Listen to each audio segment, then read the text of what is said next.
the screens and everything, but it's okay. Oh yeah. The stream has started. Let's check YouTube. Well. Okay. Yep, it's on YouTube. Let me share with you the link. Womp, womp. All right, I've got the link and I'm going to start sharing it in places now. Okay, there's. Oh, is it the exact same? No, it's not the exact same one. So take the second one. All right, I'm sharing it into the Warp WhatsApp now. So I'm going full. Thank you, guys. Please, you guys, let me know if anything go. Oh, wait, you guys won't watch the stream either. What am I talking about? They'll let us know. I won't really be able to interact with if there's a chat because I only have one screen right now. So I'll leave it open. Sure, just mute it. That should be fine. Probably. All right. Yeah, baby. Yeah, buddy. Right, Toffee, I'll leave it to you. Did you guys share all the links? Hold on. We've got the Warhammer chat as well. There we go. All right. So, I don't know how many people we have with us already, but let's begin anyways. And hello, everyone. Welcome. So, this is our next episode of Warpcast, or what will be eventually known as Warpcast. We are here today to talk about, well, quite a, let's say, exciting topic for many of us. It's a very passionate topic, one that comes very close to heart. And, well, we'll begin with self-introductions. I'm here today with actually some of the top leaders of our community, right? We've got Vlad, who's with us here today, who's one of our head organizers. He's been running a lot of the Warhammer community for WARPGaming in the background, and I'm sure many of you already know him. We've got Tom with us as well, a community leader who's very, very proactive, very big networker, runs around a lot for all the Warhammer community, and yeah, is one of our biggest Chaos supporters, so I take that to heart. Yeah, and baby. lastly, we've got Marios, our golden boy, captain of Team Cyprus and the leading figurehead for Warhammer in Cyprus, guys. So thank you all for being here with us today. Guys, maybe you guys want to tell us a little bit about yourselves before we go further into the details of the Warp Storm tournament, which we'll be talking about today. So Vlad, maybe you can kick us off. Sure. I don't really know what to tell you. I don't play Warhammer for that long, but I play it way too much. I don't know. We started together, what, like 5 years ago? Yep. I've been involved with the competitive, well, scene in Cyprus since the beginning, right? We built it up from scratch, essentially, after we met all these other guys from the other cities, right? Because we have Limassol, Paphos, and Nicosia present right now. Represent. Hell yeah. And yeah, WTC team, GT, random events. It's all going through my ultramarine fingers here. You and your false emperor. We've got a perfect split here today, don't we, guys? Yeah, we do. For once. This is going to be a proper war. I'm not playing ultramarines, but you know, Gilliman will forgive me. In time. So then, Tom, can you tell us a little bit about yourself? Yeah, I didn't expect to be here, to be honest, after, you know, just meeting you guys through COVID, selling and buying miniatures off all of you, funny enough. Like, now here we are, representing our country and, you know, playing the game we love. And, you know, like you said, Chaos represent. I'm one of the main Chaos boys, playing Death Guard at this tournament, you know. Normally World Eaters, but a little switch up here, you know. Everyone in the community knows me as the guy with the... Well, the guy with the trench coat, buying and selling armies, left, right, and centre. Yeah. But yeah, never for meta reasons though, just for a bit of fun. But, yeah, I'll pass it on to our captain now. He could talk a bit. More. He's a bit more serious than us all. So. The best for last, I'll just right? say, except he said he did say, except never for meta reasons, except of course Eldar in the beginning of 10th edition. Yeah, but It's you true. made It's you true. made me do that. That Okay. was Well, yeah, you volunteered. I think you Look, volunteered. Tom, this tends to be a chaos excuse, like how I blame Vlad for having played Death Guard for like what, 3, 4 consecutive years. Yeah.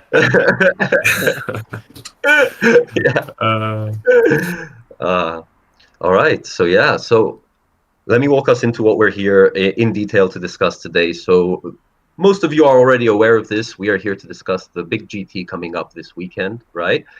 We want to walk you through essentially the structure, some details about what's coming up, but most importantly and most excitingly, we want to go through a few matchups and look at a few lists together, discuss them, and get a good idea of what's coming this weekend, so we can all be better prepared, but also excited about what quirky and interesting and unique lists are upcoming. And of course, you have the biggest experts from our community here to be able to discuss this today. So guys, maybe we can just kick off a little bit with the structure and what's happening. Marius, what would you like to tell us about the tournament itself?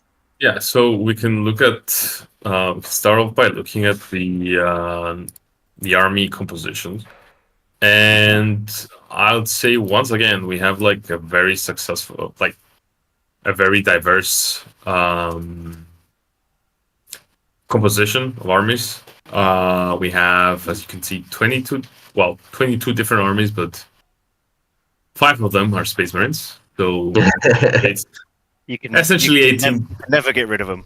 No, you can never. Not So it's essentially 18 different armies, but quite a variety. And Necrons are the most popular, which I believe right now they're doing extremely well competitively. Yes. I think they're number 1 win rate wise, maybe. Don't remember. GSCR at the moment. GSC, like, current, but yeah, We do know those tend to be a bit GSC. skewed. We have 0 GSC, so there's that. God. But yeah, we have some exciting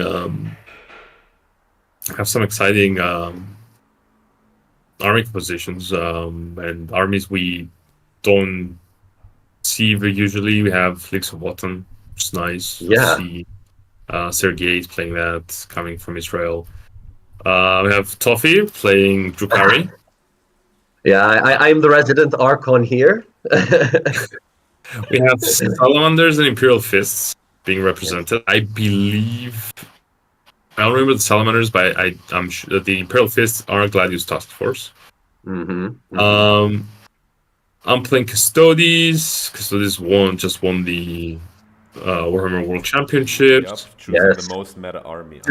Different, no, very different list and maybe worse list. And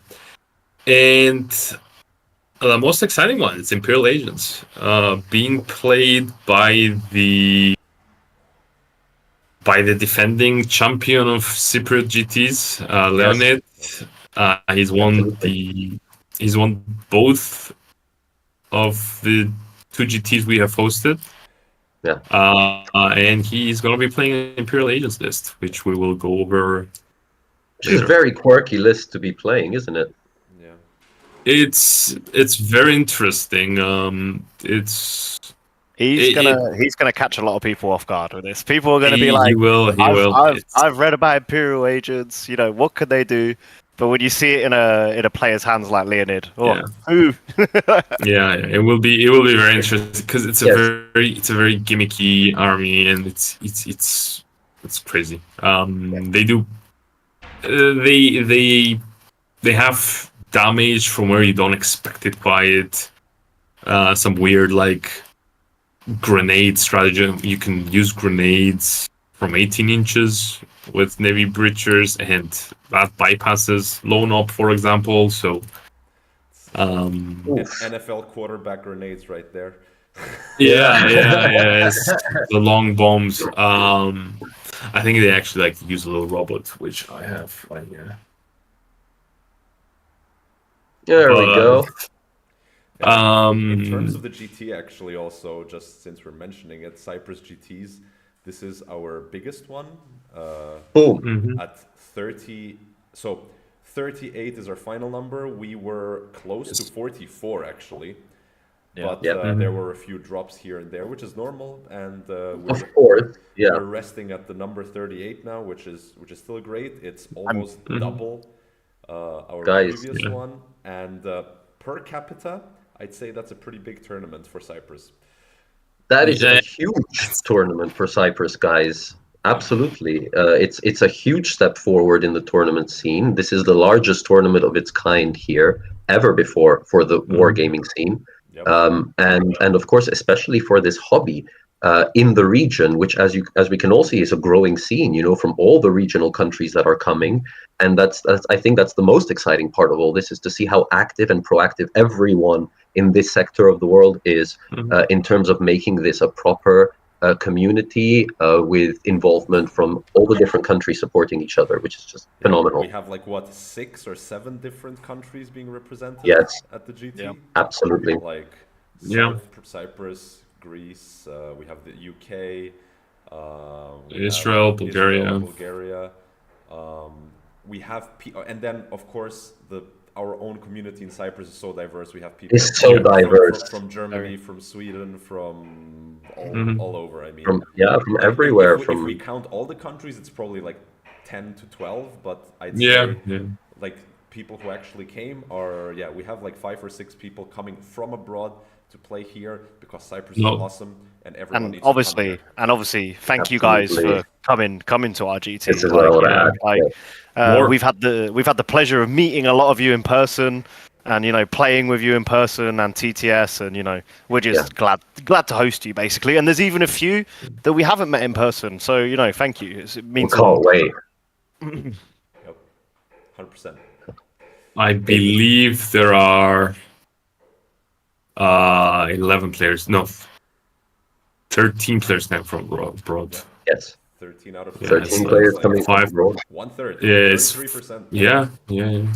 And by the way, just to be clear about this is still an increase of local players attending the GTs from last tournaments as well. Yes. So not only do we see an increase of foreign players making their way here, you know, first to support and second of all to play, to have a great time, you know, and then, you know, to build on that community. But we see that the local community is growing very quickly in that direction. And just to point this out as well, we have a lot of upstarts and players that have been practicing over the course of the last few months who are now attending the GT, you know, and it's their first foray into proper tournament ground. So it's really exciting to see this. And I thanks Tom for your words as well towards the community. I just want to say as well that as a community overall, you know, as a wargaming community, whether it's WARPGaming and Team Cyprus and Yonkai and any other community we have out there from abroad as well, right? Like, we're very grateful that over the years we've had all of this support from everyone, right? And the GTs is really just a result of that, and seeing people support and being able to keep giving back as much as we can. So one more thing that leads on to that before we go into any of the data or whatnot. Obviously, this year we have quite a few sponsors as well.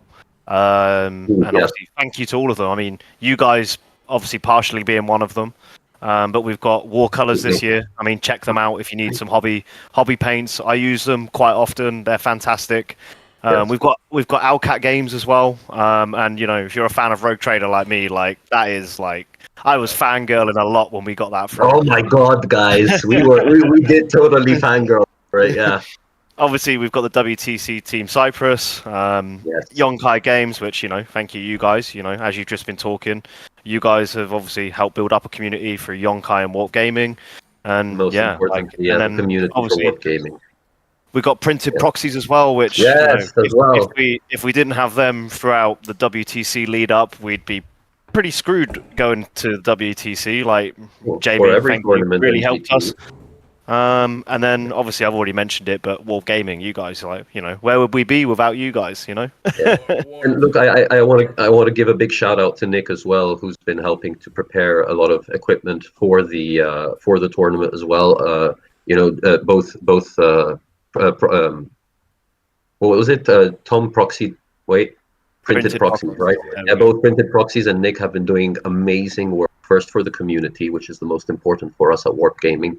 We most importantly for us has always been to try and find the best ways to work with the community. And obviously, the support we received in return has allowed us to give more. But most importantly here is the fact that so many people have stepped up with the community, and that's what's really built it. Like these people who provide all kinds of services, equipment, terrain, the trophies, the terrain, everything. It comes from so many people. So And yeah, Sock amazing work. and his airbrush. Just Yes, of Oh course. yeah, yeah. Oh my God, Sock and his airbrush. I think Sock single-handedly out of let's say the 20 Cyprus players at this tournament, I think he's helped probably 8 to 10 of them paint their armies, whether for this GT or another GT. But you're going to see them at this GT. Yep. So big shout out to Sock too, obviously. Absolutely. I'm one of those people who has taken full advantage of the fact that the community is so amazing that they've painted most of my armies, and until today I think I've painted less of my armies than anybody else in the community. So yeah, thank you. Big shout out to everybody for that, and to Stock especially. So yeah. All right. So guys, that's a lot of thanks and a lot of praise, and obviously we are very grateful. But I'm sure you are all waiting just for us to get into this once and for all, so that we can really get started and start to look at the lists and crunch the numbers and try to understand what's coming up. So we have a few very, very interesting and unique lists as we've seen, and we know that we've got quite a few matchups that have a lot of spark, a lot of flame coming up. And we're all excited to see what's going to happen. But guys, maybe I can ask you guys, and we can start in reverse maybe this time and see what is the matchup right now that interests you the most based on the lists we see, and then we can start diving maybe into those lists. So Vlad, which matchup really caught your attention? We'll start with that at least, and then we'll walk into other lists. Just before you go ahead, Vlad, we've just had a sure. comment saying to turn your mic up, please. Sorry to one. interrupt. My Yeah. one, Yeah. Is that better, guys? There we go. Let's hope so. I guess I will do this. I hope that helps.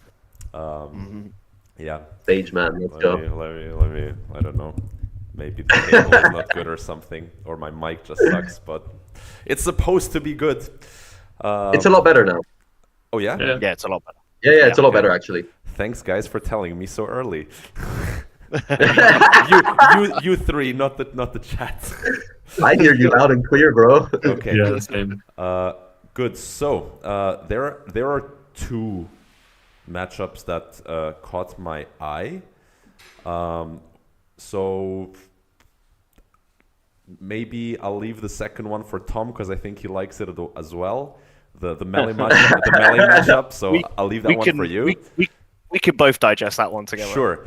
So I'm actually curious. About, we have an Eldar mirror round 1. Oh, Yes, we do. what's this? Yes, we Yes, have we an do. Eldar mirror, and I think both are international players. I mean, not from Cyprus. Yes. Fantastic. So because here in Cyprus we have we have one resident Eldar player who is like a Eldar mono player, like just Eldar. Big fanboy. Yep, and We love it. but this is the first time we have more than one. Well, not the first time we have more than one Eldar, but on a GT level, 3 Eldar lists is a little unusual for our own local meta, let's say. Yeah. So Yes. I'm actually really curious about the players and about the lists, and especially the matchup, because Eldar versus Eldar is like, which glass is going to break faster? Like, that's Absolutely. So yeah, I don't remember the lists fully. So if We'll you check them in a bit. We'll come back to check them for sure. Let me just open up. So- We'll come back and, to him. yeah. I have one rule, Vlad. When you open Door's list, obviously hi Door, he's from Israel, great guy. Hey! You have to sing his list name. Oh yes. You know what, guys? If we're going to take one turn at a time, let's maybe open this up and then we'll go into future lists Yeah. after this. So- Vlad, open it up. I'll open it up. Yeah. detail. Yes. So a couple of words. Jordan coming from Bulgaria, and then Dor, captain of Team Israel. He's second Yeah. time in Cyprus. Yes. And yeah, we can go over to, we can start from Dor's list. Yeah. Yes. There you go, Vlad. You can now sing it. Yeah. And Kane, you feel the love The tonight. love, it is Afraid raised we we are are. It's enough for this for this long-eared long-eared Harley Harley brick brick that we that got. we got this far here. I love it. I love I'm it so too. glad. It's so I'm good. so glad he picked the matchup because whoever did had to do that. That's yeah. That's my number one list name right now. I haven't seen a better one. Yeah, yeah. Let's check it out. So, obviously, unparalleled foresight, which is the fate dice, Yeah. Eldar. No. Yeah, no. Parallel foresight. No. Parallel foresight is the Rerolls? reroll. Yeah. The Reroll rerolls. one with the Yeah. wound, The yeah. Right.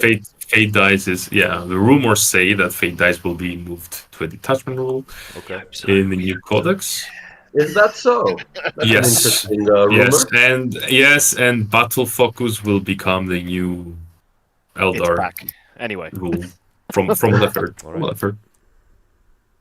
So an Autork Way Leaper Yep. with the Phoenix Gem. Phoenix Gem, I do believe, is the Resurrection Correct. one. gets Yeah, back up He comes Two back. plus. Yep. He's Is low it knob. Comes two back. He He's gets low Or is it knob. just yeah, auto? generates CP, does everything. Yeah, Uh, everything you want for 150 points. Not cheap, but it's you don't have to roll for him to come back, right? 2+. No, 2+. Okay, so it is a 2+. Okay. 2+. I believe. Yeah. The Avatar of Cain. I've played a lot of times against Avatar of Cain. Oh my.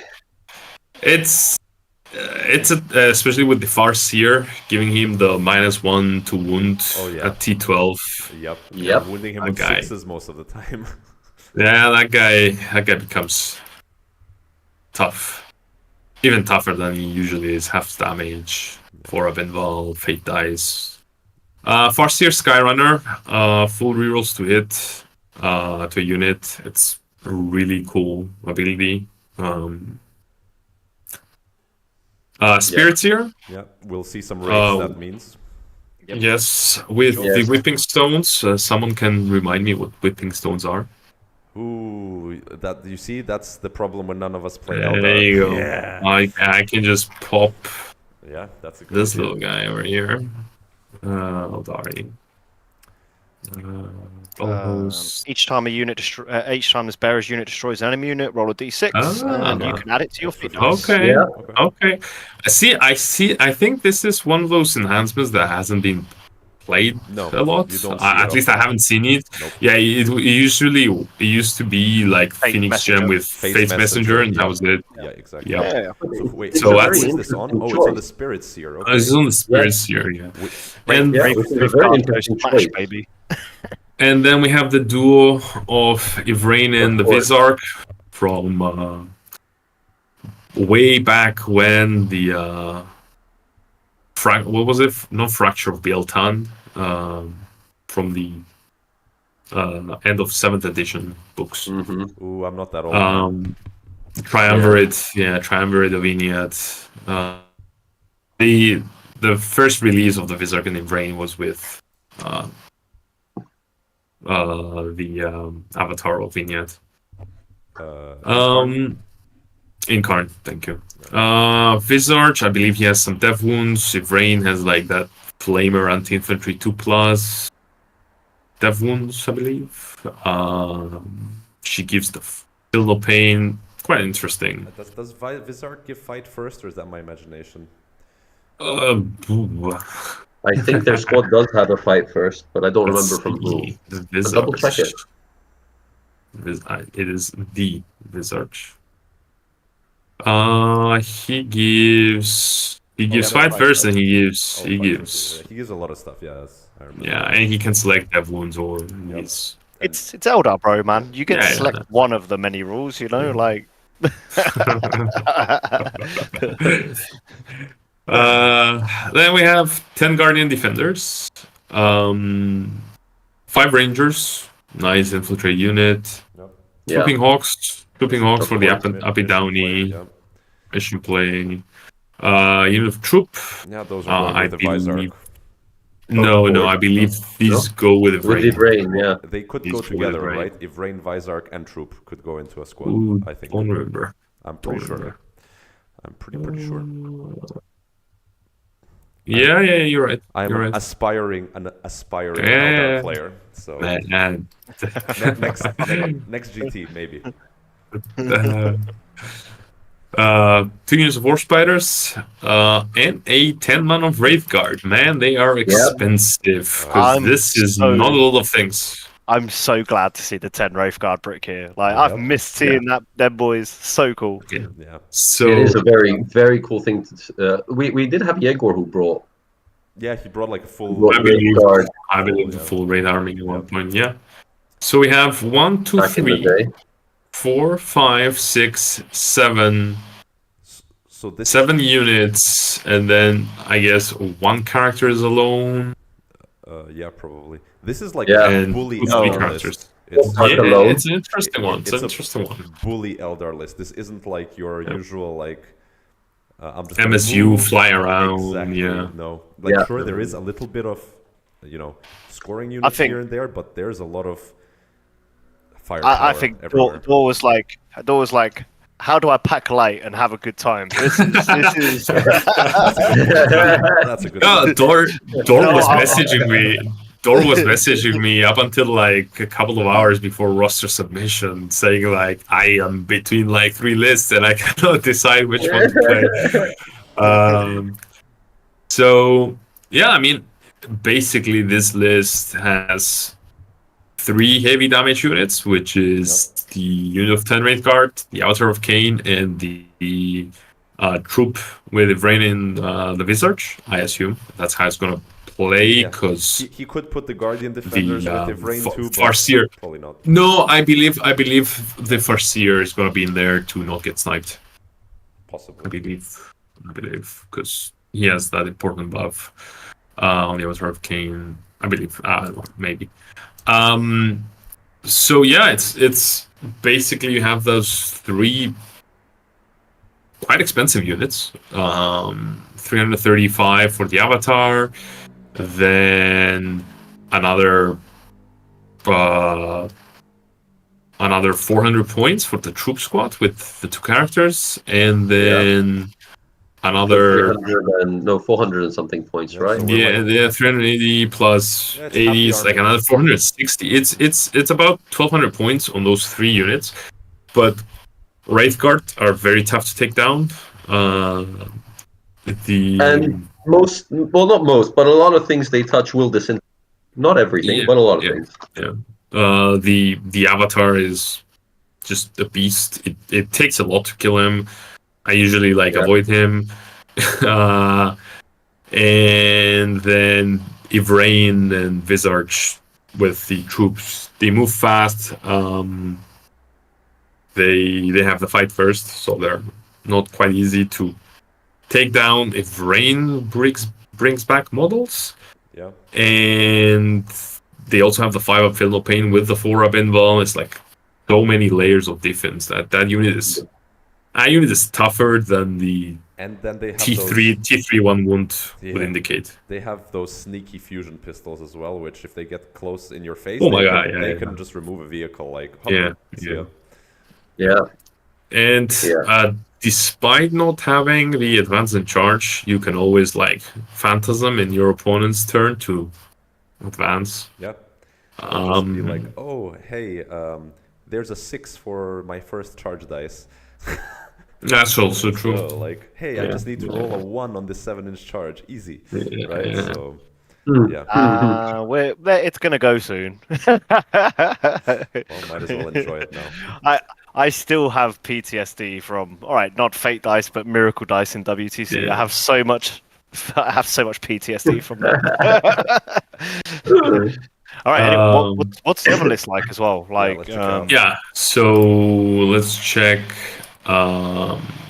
Jordan's list. It's looking Jordan, interesting already, just from the Completely characters. different. Jordan's playing completely different list. Oh wow, that's yeah. a very different list. Damn, Completely guys. different list. Jordan is bringing no enhancements.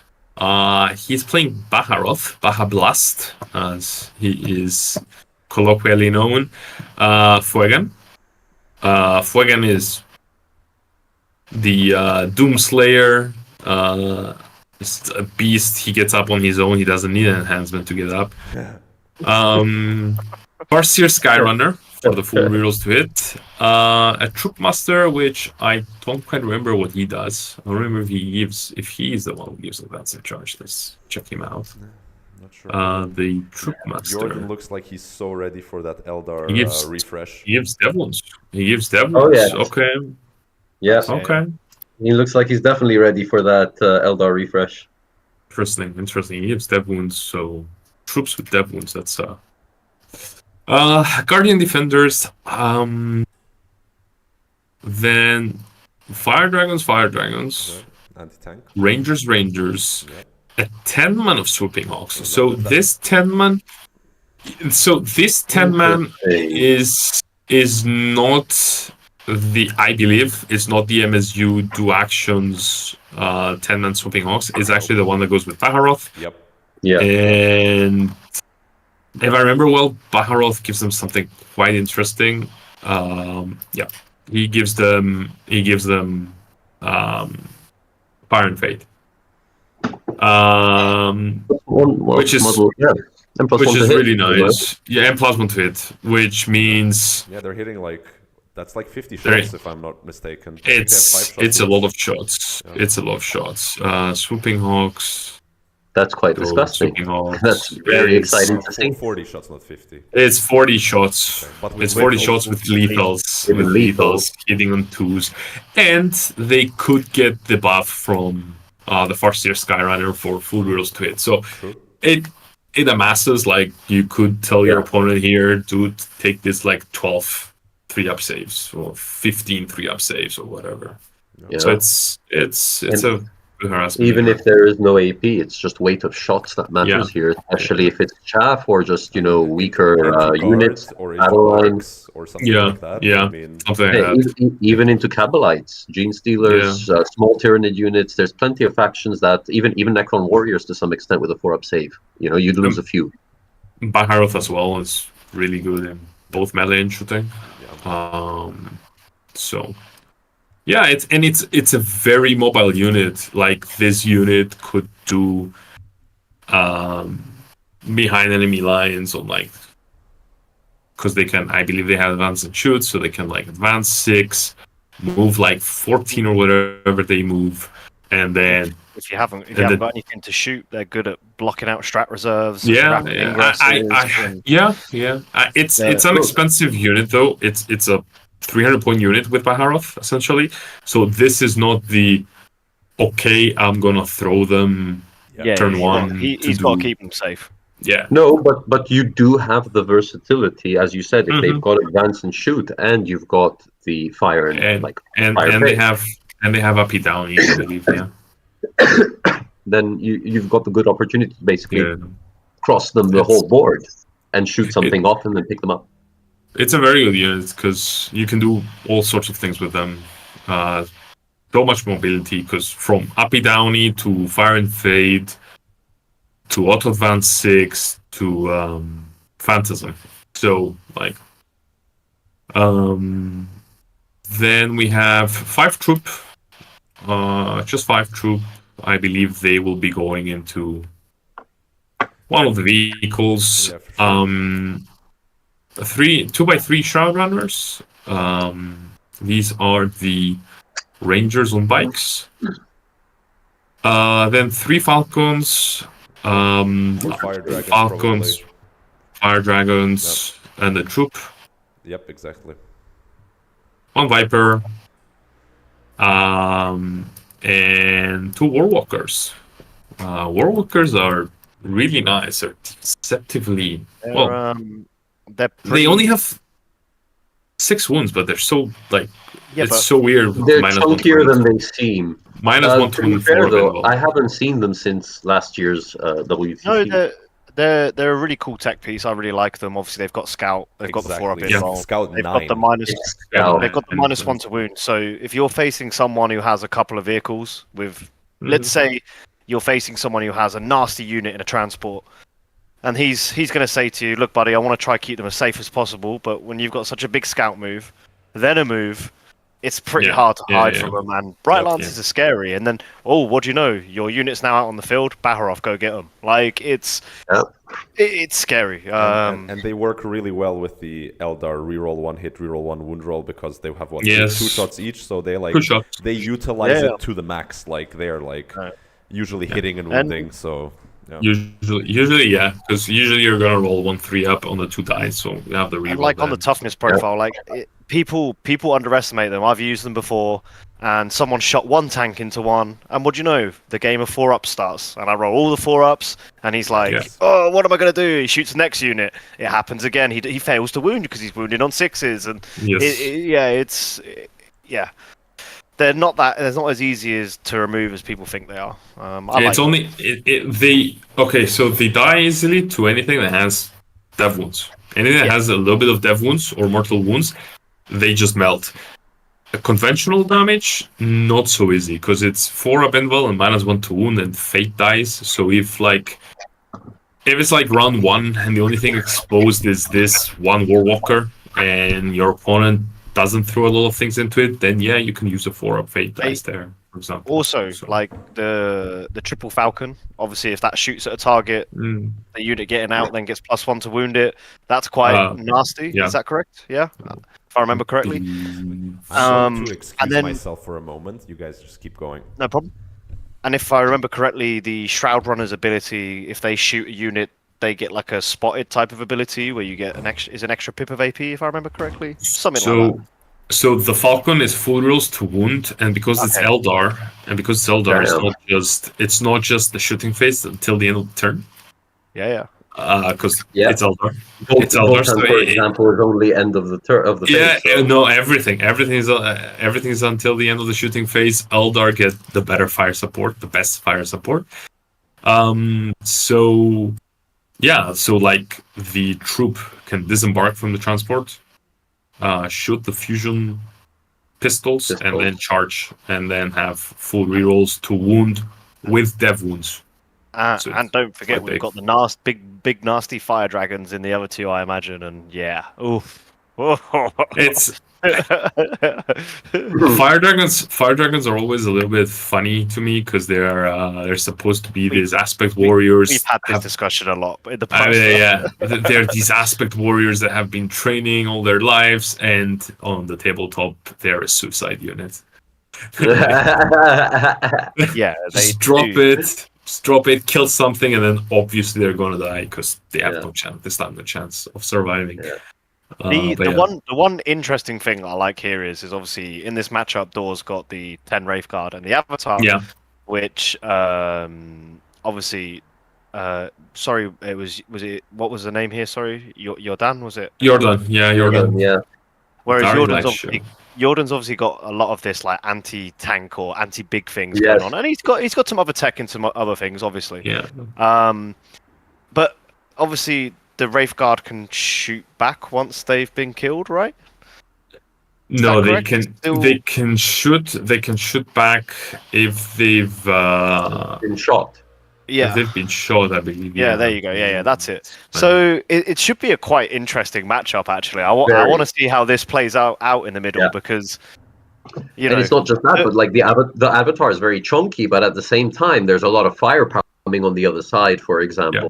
So it'll be very interesting to see how they lay out the map and the battlefield to their advantage in order to be able to get the first strike, let's say, and sort of hit something before they can hit back. And like, for example, the troop can actually do a lot of damage to the Avatar because they can have full rerolls to wound with dev wounds. So if that spikes, like, I don't know, it's like 3 attacks each, like 15. We've seen what happens when you spike on 6 wounds, baby. They could do like 5 or 6 damage to the Avatar just from like the melee. So it's that's without all the shooting that might have come before that. So and so it wouldn't be unlikely. Like the Avatar is not safe in this matchup for sure. Fire dragons as well. We forgot to say most important thing. I guess, is the mission that we'll be playing. Oh yeah, yes, we said we'd Which talk is, I structure, and I believe, forgot to walk us back to it. Thank you. I believe it would be important. We are playing Perch the Foe on Tipping Point. Which is everyone's favorite mission. So, actually, here I would say that neither of them has like the clear advantage. Yeah, because Jordan, if he dedicates something, Yeah. he's only got T3 boys there out in the wind. Yeah. Like, yeah, it's Yeah. It's weird though, because neither of them is playing MSU. Even like, okay, Jordan's playing a lighter list because doesn't have the Avatar or Raid Guard, but he has 2 Warwalkers, 3 Falcons, a Viper. Like, these are like, I wouldn't say heavier things, but they're not units that are likely to just be thrown away.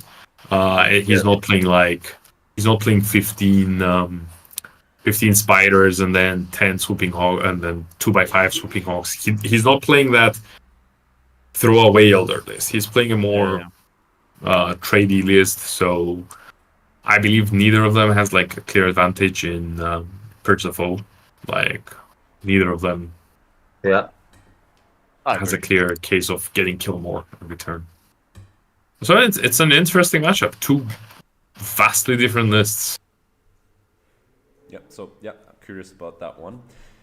Mm-hmm. Shall we go to Tom now and his choice? Well, I'm gonna have to talk about Ramis and Ophir, I think. Okay. Because me and Ramis being obviously like, well, Ramis is slightly newer to playing World Eaters, and me and him chat a lot about it, and we theory craft things together, and so I have to bring it up. For those of you that aren't familiar, Ramis is actually playing the RB2K list, which is from a YouTube and Discord called The Red Path, which is for everyone going on the 8-bound path, which is very good. If you're into World Eaters or Chaos, definitely check them out. Very They're helpful. playing on table 8, by the way, so he has an instant buff, right? Ooh. There we go. It was already written. There we go. Preach the primordial truth. Ooh. The guy who wrote this, Ryan from America, he's been slamming hard with this list, and his teammate Brian has also been doing the same. I think up until Worlds, they had they played 28 games and dropped 2 games in total, which were all like in the finals. I know in one it was against Custodes, which is against Folger. It was against Folger. Yeah, who just won WCW. So and I think the other one was against Guard, if I remember correctly, but I might be wrong. But yeah, it's a really good list. I mean, those of you that have played World Eaters, obviously we don't have the most amount of units, but I like what this does. So obviously we start off, we've got Angron. There are some non-Gron lists, but 95% of the time you're going to see Angron all the time. We know what he does. Obviously, smashes what he goes into, gets back up hopefully later on in the game if he dies. We've got Lord Invocatus, who's a really interesting tech piece. He gives obviously 2 units scout within 6 in deployment. Have to be infantry. And I actually really like the Lord Invocatus because people sleep on him a little bit because with World Eaters being quite elite, he ends up actually being one of your action monkeys a lot of the time. And with a 2-up and then a 4-up invuln, he's actually quite hard to shift. Another interesting thing, he's got grenades as well. So if you need to pop off some wounds somewhere, he's quite good in that aspect. We've got Mo as well. The Master of Executions. With the Berserker Glaive, obviously, you're always going to take the Berserker Glaive unless you're running 2. Now, obviously, he's gone up in points. It does make me sad, but obviously, he's still seeing a lot of play. He's still seeing a lot of play. He's an insane mini, though, still, right? Until now. Yeah, I won't get too into it, but he's basically caught a triple nerf in the past, 6 months, which... Okay, all right. Before he was doing 45 dev wounds to Magnus. Sorry, Nick, I had to bring it up. He got nerfed them with his damage, and now he's been nerfed again. And he's obviously going to be in a unit of 10 berserkers. When we scroll down, you'll see them. They'll be in a rhino. Question before we move on. Yes. Lord Invocato's toughness and wounds T6, wound 7. T6, and I think it's 7 or 8 wounds. 7, 8 wounds. And then Yeah. that 6 up feel no pain most of the time, right? Yeah, yeah. So most of the time, obviously, for those of you who don't know how World Eaters work, you roll 8 dice, and depending on what you rolled, you get to pick your abilities. It works on doubles or trebles. Most of the time, obviously, you're always going to get 2 doubles with 8 dice. So you're always going to have a feel no pain, and then chances are you're always going to have +2 move. But obviously, when I play World Eaters, it depends on the matchup, but a lot of the time I'm aiming for the feel no pain and the advance and charge. Just because I find the advance and charge in the early game keeps people honest. They really respect your distance a lot more. Because if you don't have it, they're like, "Oh, actually, I can move forward a bit more." Whereas if you have it, I'm always opposite them when they're moving their models, and I'm like, "Bro, I've got an 8-inch charge there. Like, careful." Like, yeah, I love it. But yeah, after the characters, obviously, I think it's 2 10-man units of Jackals, if memory serves me correct. Yes, correct. Jackals being a great unit, they already have a feel no pain inbuilt. So when you pop the 6 up feel no pain, they're then rocking a 5 up feel no pain. They have sticky as well, which is great for World Eaters because obviously you just want to move forward. The good thing is with 20 as well, or 2 10-mans, is you can screen your entire backfield if you end up playing against an uppy-downy army or whatnot. Especially now on Tipping Point, which is a hammer and anvil kind of map.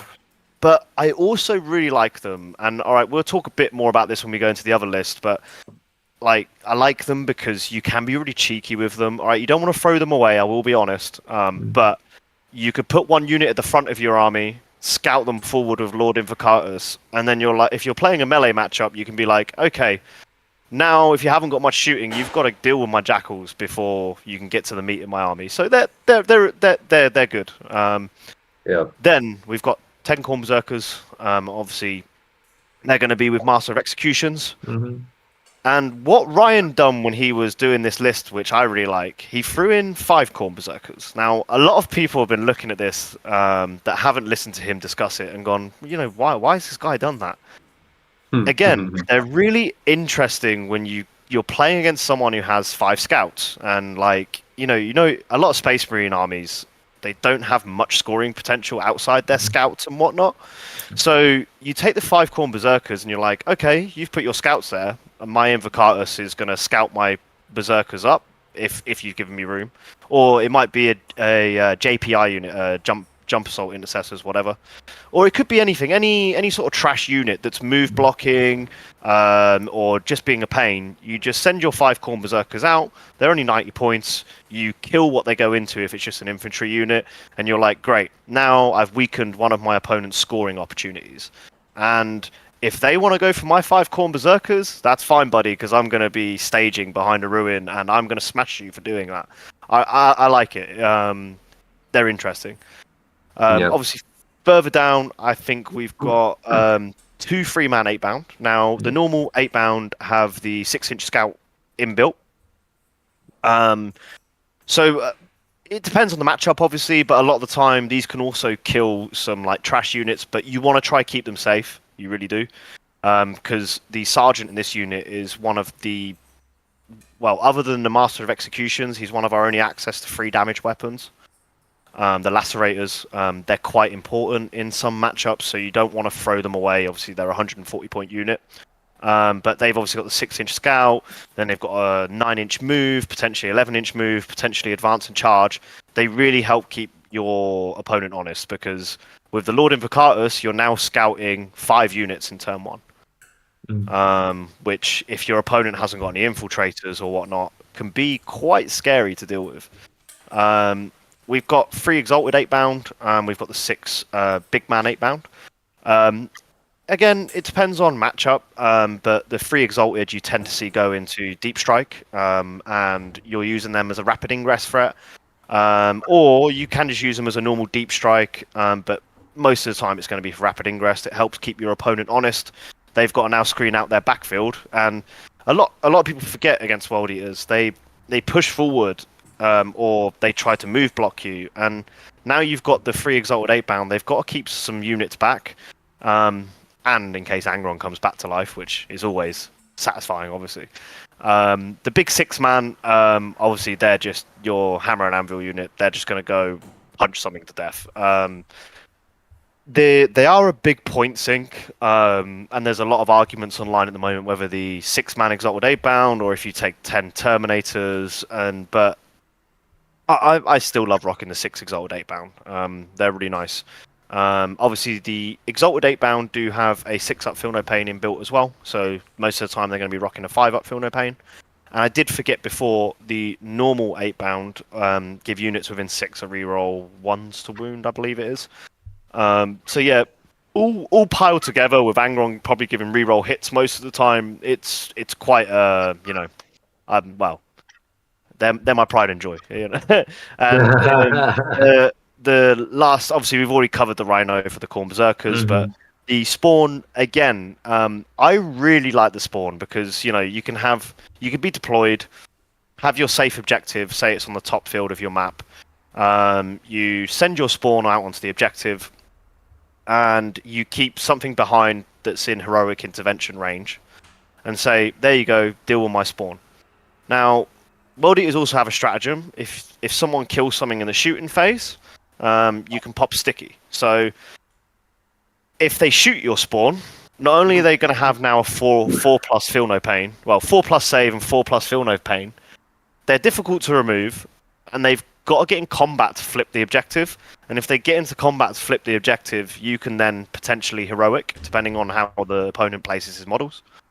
And yeah, that means that objective is going to pretty much be safe no matter what. Obviously, depending on the matchup, but I like the Chaos Spawn in World Eaters.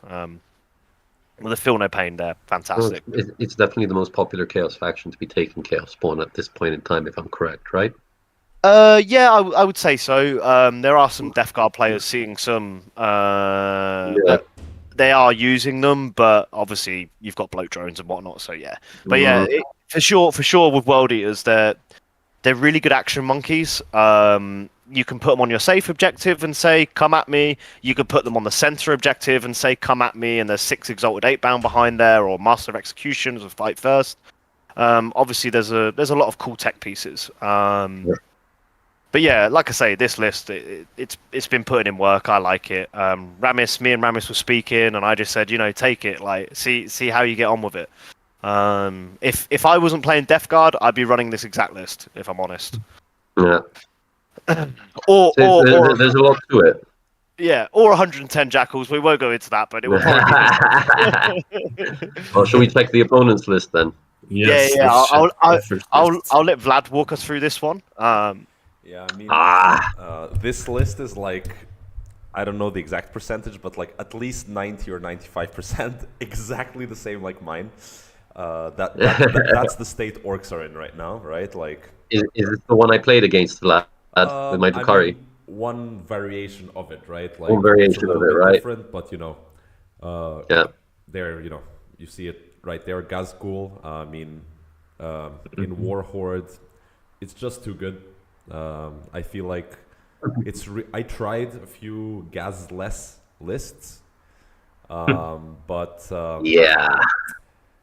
No, it just the getting lethals and sustains in the WA is just even your boys up, like even your boys heard everything. So my opinion on Gasgul is that is one of your best anti-vehicle, anti-monster units out there. Well, yeah, it's one of the only. Obviously. So, yeah. So it's like what, strength 14, AP 3, damage 4, something like that. Yep, and +1 to wound in the WAS. Yeah, so he wounds everything on 2s more or less. Hits on 2s, wounds on 2s. Yeah. You need like -2 to hit to get him to 3+ because he has a +1 to hit. Yeah, this is a war boss. Yep. So you need so he hits on 2s, wounds on 2s, he has like 8 attacks, exploding 6s. Not to mention he crits on 5s in the WAS as well. He crits on 5s without the stratagem, so yeah. It's a must-have, basically. Gasgul kills everything. It's one of those, as you said, it's one of those units which are far and few in the game at the moment, but they give everything and they have everything. And funnily enough, like one of the relations I make to this is like the Court of the Archon, or there's a few other units like that, but they're few and far beyond. But when you group them up with the right thing, you just have so many benefits. It's like a must take. Yeah. So we have Snickrot, right? So boss Snickrot, once per game in the movement phase, he can just teleport somewhere 9 inches away. The good thing about him, obviously, he's easier to place than Storm Boys or Death Copters because he's just a single base. So he can score you behind enemy lines or things like that. Plus, the up down is in your movement phase, so it's after. Correct. It's after you've seen your. You know the board state when you're doing it, so. Yeah. Plus, it's after you've seen your Secondaries. Correct. So you know exactly what you're going to do with him.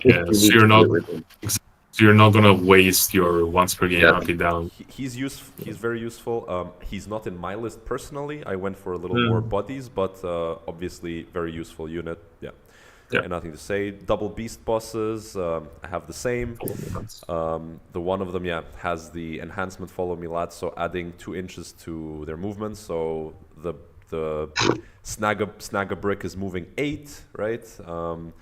You give them a stratagem for +2 to advance and charge, and that means in the WA they can cover like what 30, 31, 30, something like that. Over 30 inches, I think, right? 8, 16. No, it's 28. 28.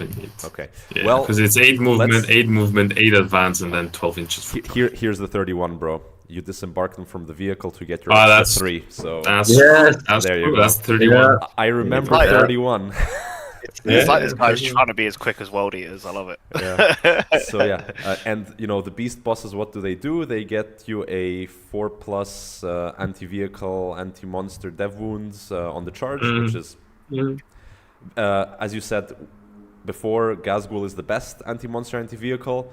These are our second best choice, and unfortunately one of the only ones, because the shooting obviously on 5+ is not that.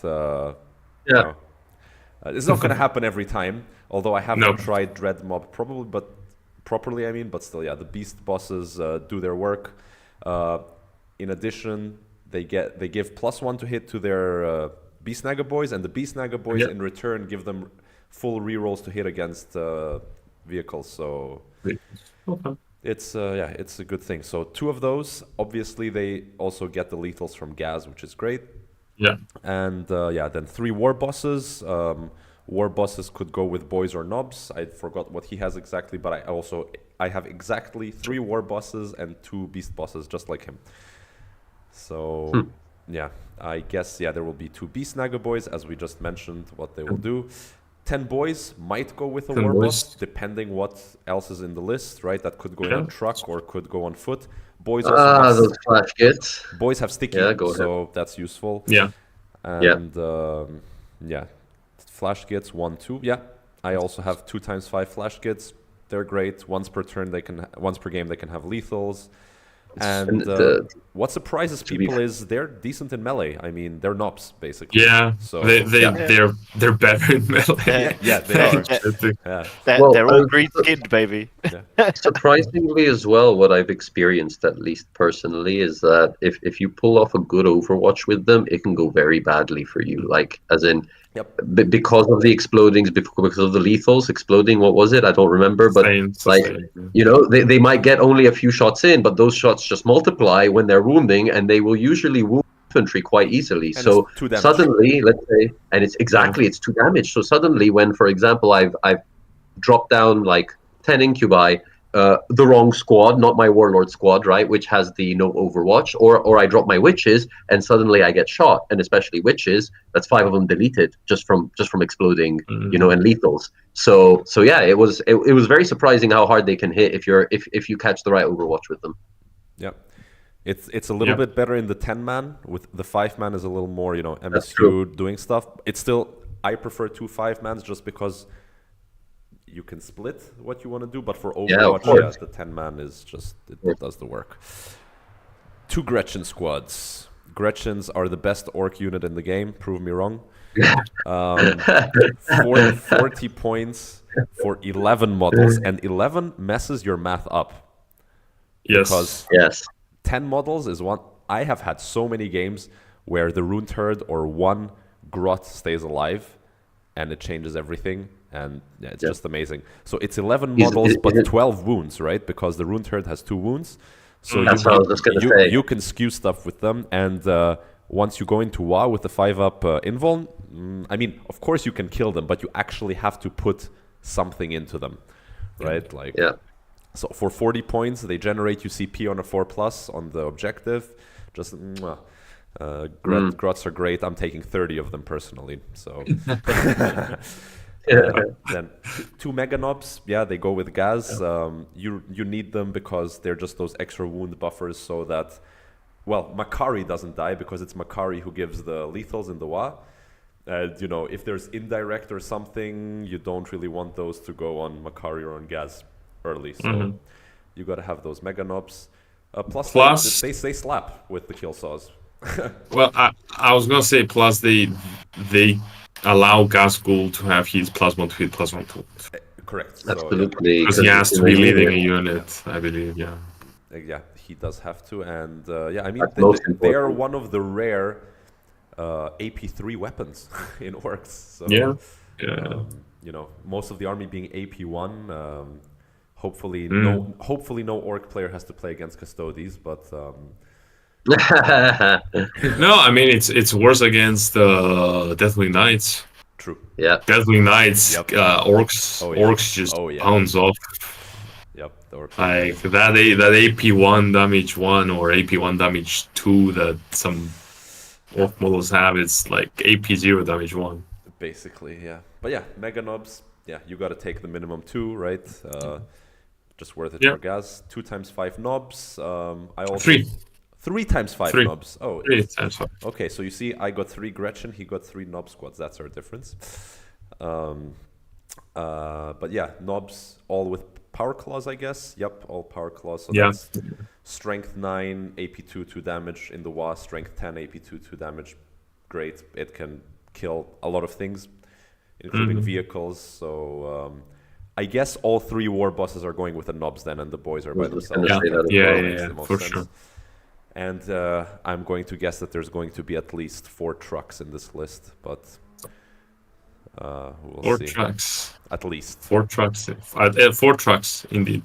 There you go. Orc math is simple. And 2x5 Storm Boys. Also have them, yeah. Yeah. So I'd say this is a good, solid Warhorde list. And now, obviously, the interesting thing is the matchup. 2 melee armies, 2 armies that want to just wreck face, 2 armies that want to move 30 inches in one turn. Yeah. So and 2 armies that want to do it at the right time. see, now, you guys say this, right? And we all want to brawl in the middle. I agree. But the good warlord in this matchup is going to be the patient one. Because it's Purge the Foe. And I'm going to be honest with you now, as a World Eaters player. Like, don't get me wrong, I'm no Brian, I'm no Anthony Vanilla, whatever. But, like, I don't like orcs purely because World Eaters hate transports. They fucking hate them. For Ramis to deal with an orc unit in a transport, he has to send 2 units. And the orc player goes, "Oh, great, you've sent 2 units to kill, what, 65 or 75 points? Like, 65. Awesome. You've killed the unit inside, but now I wipe your 2 units. And the 2 units that you're likely to kill back it's not a decent trade. So I think what happens in this matchup, I'm not saying it will, but if it was me, I'd actually be quite cagey as a World Eaters player, I have to admit. I think Ramis has to pick his battles when he knows he has to, if that makes sense. I'd set up a lot of heroic interventions. I'd set up a lot of staging to keep the orc player honest. And I'd probably use my 5 berserkers, my 2 10 jackals, and my spawn, and the empty rhino to my advantage to score actions and primaries, and force the orc player to come kill my chaff, and then I punish him. Well, here's the really interesting thing in this matchup. going first is huge for both armies, right? Because they both have mechanics Yeah. which you have to do start of the battle round, right? Yeah. And the dice. But at the same time, this mission, going second is pretty nice. Mm. Yeah, So- it does benefit both going first. But when it comes to world, okay, the dice rolls for sure. But like the scouting, if I was in this matchup, I'd probably only scout some jackals and some corn berserkers forward. To be honest, I wouldn't want to give the orc player one of my chunky units. I think I predict this way to go. The orc player is going to move his trucks forward.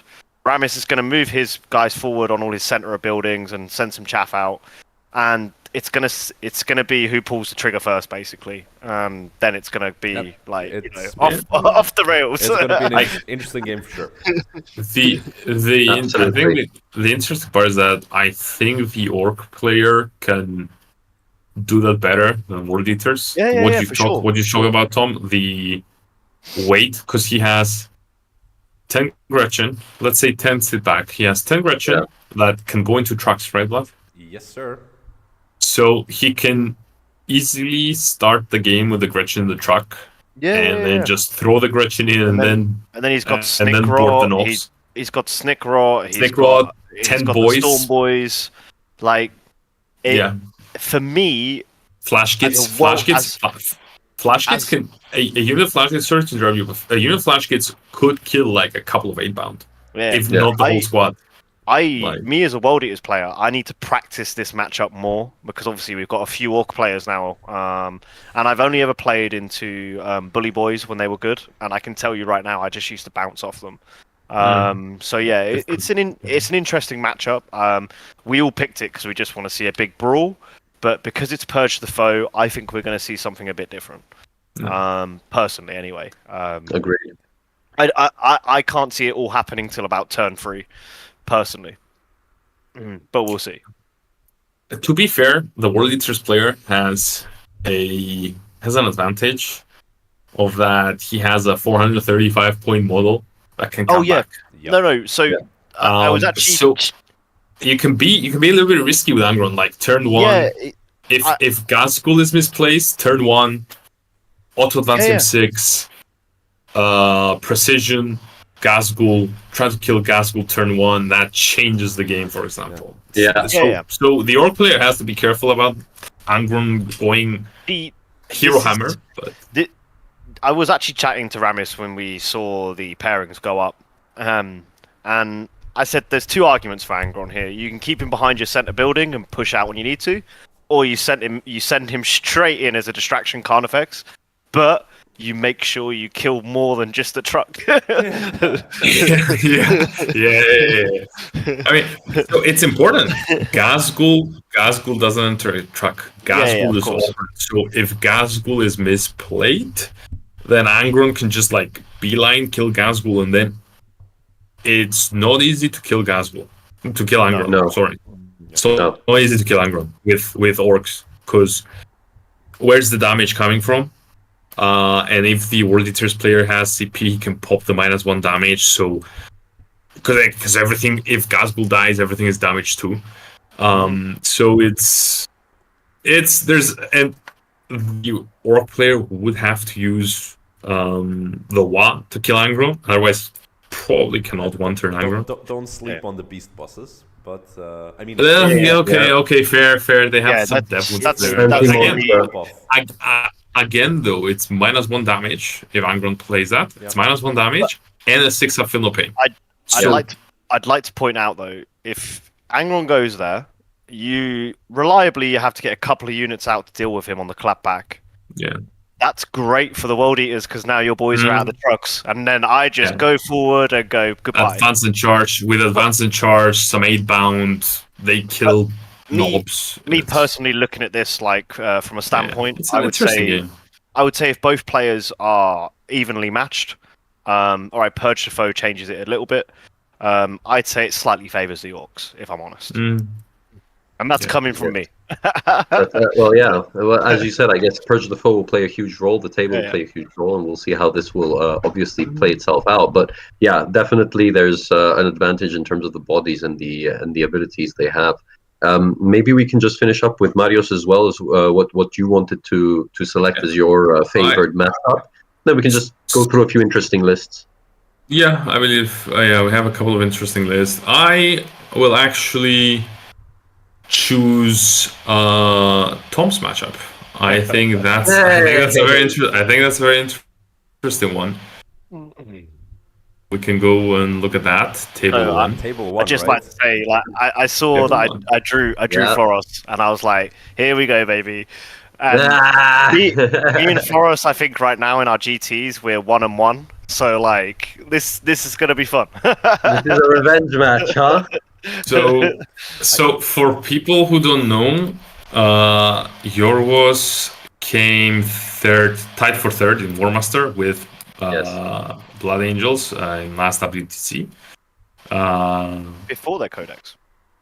Yeah, before the Codex, so it was Sons of Sanguinius, I think whatever this it was. is a deserved top table match, even though it was a random It- pairing. It's But yeah. I think it's one of the it is one of the most interesting matches we have. That's why we feature it. If I may add something to that as well, Yorgos came third in our last GT, right, along with Yes, the he other did. top two members, and he also had the top painted army, which was He his did.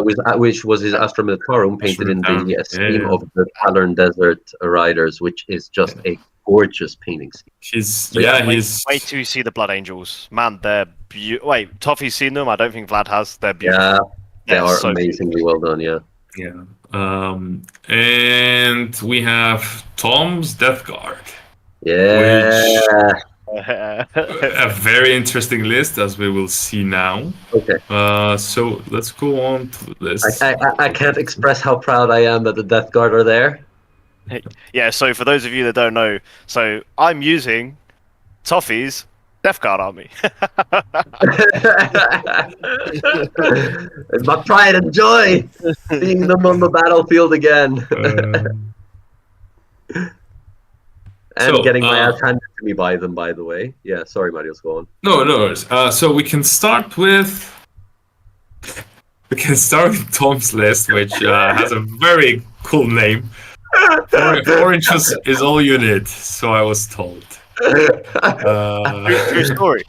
that's what Papa Nurgle would tell you, isn't it? So, All right. Tom, you can tell us a little bit about your list. All right, I'll go for it quickly. Yeah. We've got the Death Guard's Sorcerer and Terminator armor. Yeah. You'll see potential units that he'll be going to, but he can give -1 damage to his unit. In melee? I've got one in melee. Sorry, yeah. He also has a casino cannon gun once per game where he can kind of pop off. I think it's strength 8, AP 2, damage 3 once per game. It's +2 strength, +2 damage. So it goes from 6 -2 1 to 8 -2 3. Yeah. 2d6 shots, I believe. 2d6 shots on the hazardous. No, yeah. no, it's not torrent. It has to hit. Yeah. No. And one of them's we've got two of them. One of them's rocking Shamble Rot, which is the -2 to charge rolls for his unit. That's a very good one. Now I had to put this boy in. There's argument to or not to, but we've got the Lord of Contagion, one of the coolest character models in the game. Yeah. No one can tell me otherwise. I think it's easily the best sculpt that GW has released the last 7 or 8 years. Oh yes, it's an amazing model. He gives his unit 4 rerolls to hit in close combat. He's rocking Deadly Pathogen as well, which gives him +1 strength, +1 attack. yes. Or if I'm on an infected marker, +2 strength, +2 attacks. How they've made the infected objectives affect all of this, and the change they've done to it just makes him so strong. Yeah, so for those of you that don't know, just in case, infected markers before, obviously Death Guard, when they're on an objective in the command phase, it counts as sticky and infected. Obviously, if your opponent goes on it, it's not sticky anymore. However, GW changed it, so now it does remain infected. Mm-hmm. So if you put 5 boys on there with OC1 each, and then I put 6 boys on there, it's now infected again, and Death Guard get a lot of bonuses when it's infected, which is Yeah. nice. We're rocking Mortarion now. Mortarion obviously hasn't seen a lot of light in 10th, other than a lot of mechanized lists, I would say. But for 300 points, man, like even if he doesn't do much in output, the buffs that he gives you for 300 points, they're so worth it. And he's T12. He's got a 2-up, 4-up, and a 5-up. So yeah, he's pretty hard to shift as well. Yeah. And then we've got Typhus, which I would say 80 points for what Typhus does. He's probably one of the best character data sheets in the game. He is the best, one of the best character sheets in the game for what he does. He is just so chunky. His ability is very strong. The 18-inch mortal wound bomb. Yeah, he packs a punch. It has gotten nerfed to It the point has. of Doom Bomb, which it was fair. So they can only snipe characters, lone ops. It has, but it's still you're still going to see Typhus, and I would say 99.9% of lists. And to be fair, his main benefit, if thrown with Death Shroud, is the combination of the -1 to hit, -1 to wound. So we'll get to him. yeah. Right, we've got 2 10-man cultists. Death Guard need cultists. They've got Scout, gets you onto an objective quick. Like we spoke about the World Eaters, you can then heroically intervene, or you can push your contagion range with the army rule with the cultists. They're 6-inch movement. We need some 6-inch movement, unfortunately. 4 isn't enough. We've then got 3 Predator Destructors. We spoke about this a little bit off stream as well, but they're good, solid pieces. I'm so basically, excited. My theory is that my melee bricks go up. If you want to go shoot them, I pop out my Predators and say, now it's time to get punished. Obviously, against some armies, they can bounce off, but generally with the guns they've got, with 2 las cannons and the autocannon, with 48-inch range, it helps keep your opponent honest. The autocannon is 24-inch rapid fire as well. So yeah, it's a good amount of shots to kill infantry, heavy infantry, and light vehicles semi-reliably, especially with 3 of them. So yeah. And then we're on to the controversial bit. Thank you, Games Workshop, for dropping them 10 points. We love it, per free. We've got 2 6-man Death Shrouds, and we've got 1 3-man. Now, obviously, you've heard about the characters. Sorcerers can give them -1 damage. Typhus can give them -1 to hit. And Lord of Contagion can give them reroll hit rolls. Now, the nice thing is with Death Guard, depending on the matchup, you can just swap those characters around. If I'm playing a melee brick like I am against Floros, the -1 damage is quite good for the Sorcerers. Or if I get paired into someone who's like Votan running triple Hecaton, for example, I can pop a Lord of Contagion in a 6-man and get reroll hit rolls. It's quite nice to have that, it's the thing I like about Death Guard at the moment. With the army rule and the characters you're given, you get such a variety of units that they can go into. So when you rock up to your round, when you've seen your pairing, you have a good idea of where their stuff needs to go. Obviously, they've all got flamers as well. Obviously, they're only strength 2, but they're anti-infantry 4+. And that's quite. It's good. If someone moves in with just 5-man unit past you, you can go, oh, Overwatch, and obviously, the other thing what we've got here is Mortarion, which ignores all modifiers for units within. It's 6 inches, if I'm not mistaken. 6 inches, yes. Yeah, 6 inches. So if you want to interact with my 15 Death Shroud, the theory is that I clap you back for trying. But yeah, I will be honest though with Death Shroud, if you leave them out in the open, sillily, they can get destroyed in the shooting phase. They in melee, they're good. They're just as good, or if not better, than Deathwing Knights. But in their durability when they get shot at is not as good. But in melee, to be frank with you, their durability in melee, and this is coming from the experience of a high glass cannon explosive melee damage army, In melee, they were harder to handle, and purely because of the -1 to hit, -1 ballistic skill, which completely threw off the maths of my incubi, including my rerolls, and the same with the witches, right? They were actually harder to kill than a squad of 5 Deathwing Knights, which I actually managed to kill with a squad with the with grenade, a squad of witches, and a tank shock. So it ranged. It's a very different story, but in melee, the Death Shroud are actually chunkier than you think. This is what I really like about them. So I would explain another unit that's further down. We've also got 3 Nurglings, which now some people see Nurglings as infiltrators. They block people, whatever. But for me here, they're going to be chilling with my Death Shroud, man. Because if you want to interact with them in combat, you might be -2 to hit. So especially with Typhus maybe in a unit as well, he can do his own thing with them. And yeah, I like them. But yeah, next up we've got 2 bloat drones. Very underestimated when people try to remove them. They've got a 3+ and then a 5+ invuln. They're T9 and I think it's 8 or 9 wounds. I would have 10 wounds. Sorry. And fall back and charge, and fly. Fall back, shoot, and charge. Yeah. So you're right. I didn't mention the shoot because I see flesh mowers here, but yeah, it's a crazy combo. A lot of the time for me, they're semi-action monkeys. They push my contagion forward, and I know there's a lot of MSU melee builds at the moment, and that's why I went with the flesh mowers, because if someone wants to interact with them, they're probably not going to kill it, and they're going to get punched hard on the slapback. I think it's 10 attacks with lethals, hitting on 3s. I think it's strength 8 or strength 10. 7. The blow drone is 7. AP 2, damage 2. So they're quite good. But it's strength 7, but you're always -1 toughness your opponent. So like a squad of Marines, you're wounding on 2s. I mean, even like imagine facing off with like my Talos, it still puts them at -1, so they become toughness 6, so that automatically goes to a 3 up to wound. So it's huge.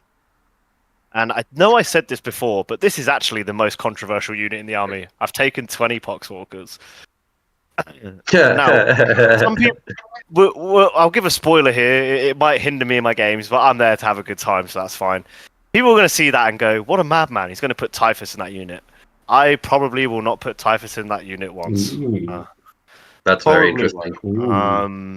I really like them. So the theory was here is that there's a lot of 3-inch deep strike armies. Unfortunately, we're not seeing many of them in all of our lists, other than Necrons. Fortunately, so. Well, Tom, 3-inch deep strike. That's 6 Necrons. Out of them, I don't know how many hypercrypts, but yeah. So the theory is that Poxwalkers can screen my entire home if I'm facing an army like that. They can screen my entire backboard, actually. They can screen my entire front board if I get a melee matchup. And also, the really interesting thing is 20 models, man. And if you draw Cole the Horde and another rubbish card, you've got to keep it now. Like, you might go a turn with scoring no secondaries, because I'm not going to give them to you. They're going to be... Don't get me wrong, they're not going to be as safe as maybe my Death Shroud.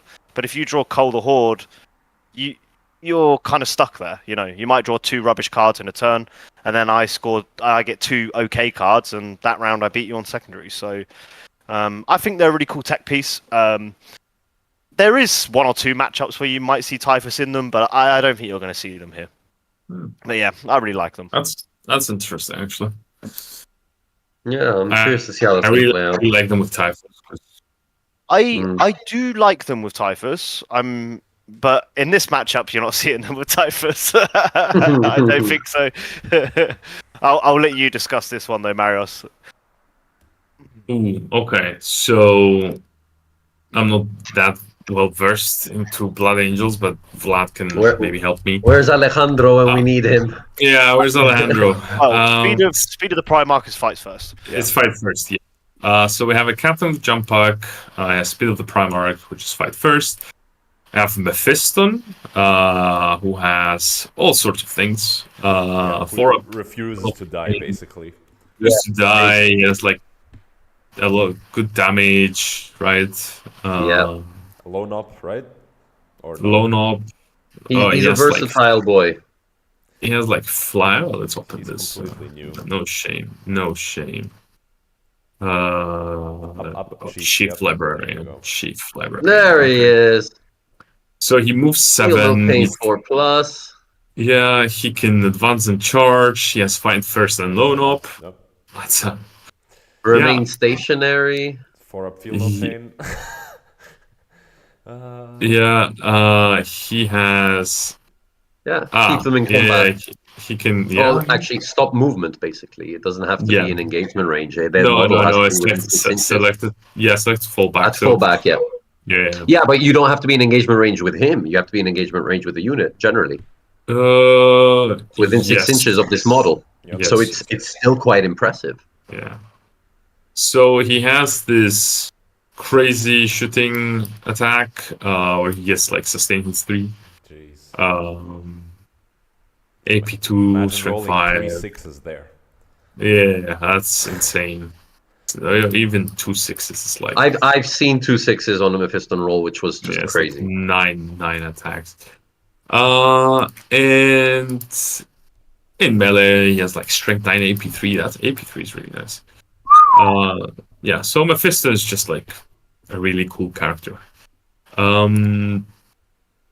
Then Dante gives, I believe, +1 to hit. +1 to hit, yeah. And he has screams his at you. battle shock. Yep. Yeah. He screams at you. Battle shock with -1. I will say, as we're gonna, because I've seen this list, we're gonna see battle shock a lot. Oh yeah, there's like 4 or 5 Reavers, pieces yeah. there. Yes, there's a lot of battle shock there, and The Reavers already is 3 squads. Was it 3 squads of Reavers? Two squads of Reavers. That's crazy. First of all, let's say that Liberator is basically the old Sons of Sanguinius, which is +1 attack and +2 to strength when you charge. And the stratagems all have, like, a lot of them have to do with battle shocks, if I remember well. So, good old Armor of Contempt for 1 CP. 5-up Feel No Pain against Mortal Wounds, which is really nice. Then this is the weird one, the Red Thirst one, where you get battle shocked, but you add things to your unit. So Savage Echoes, you can add strength or attacks or both and get battle shocked if you get charged. Lance or lethals if you charge, and get battle shocked, you get both. This is advanced and charge, I believe. Yeah. This is like almost heretical. Like this is like approaching chaos. Charge. And then fall back and charge. So he has fall back and charge, advance and charge on demand. He can also shoot if he gets battle shock, but most likely he's not shooting. Like he's not getting both shoot and charge after falling back or advancing to get battle shock. He can do only one of those. He can choose to do one of those. So 3x5 JPIs. Yep, they do a bit of everything. Yeah. So. They do a bit of everything. I know Yorgos likes to do damage with them as well. He doesn't consider them. I mean, they do. Well, I mean, they do damage. Yeah. No. I mean, he doesn't consider them just a. An action monkey unit. An action monkey unit. Yorgos actually puts in work with I them. don't think you should. I mean, a lot of right. I've seen a lot of people do that where use them as action monkeys. I agree. But especially the charge. It's them that has the charge mortal wound thing, right? Yeah, just that is nasty. Just that is nasty. Don't forget that it's Blood Angel specifically, so they do even more work, right? So in an Ultramarines or a Dark Angels list, they are like 70% of what these guys are, because these guys get strength 6 chain swords. Yeah, +1 attack. Strength 6 and 5 attacks each. Yes, and plus they throw... And mortal wounds on the charge, so that's a lot of damage. They can throw grenades. And grenades. Yeah, so they can do a shit ton. Yeah. They are very efficient in Blood Angels. Two Gladiator Lancers. This balances out the list. Yes. Yeah. It gives you some coverage down those long corridors that some WTC maps have. Yeah. Just have a Lancer there. Anything that pops out, maybe Yeah, a they tank. reliably pop a Predator as Yeah. well. Yeah. So Blood Angels really changed from like just having like those huge flying bricks to Yes. less flying bricks, but like a proper backline of tanks. Like Right. You need a way to support what's going to move in, basically.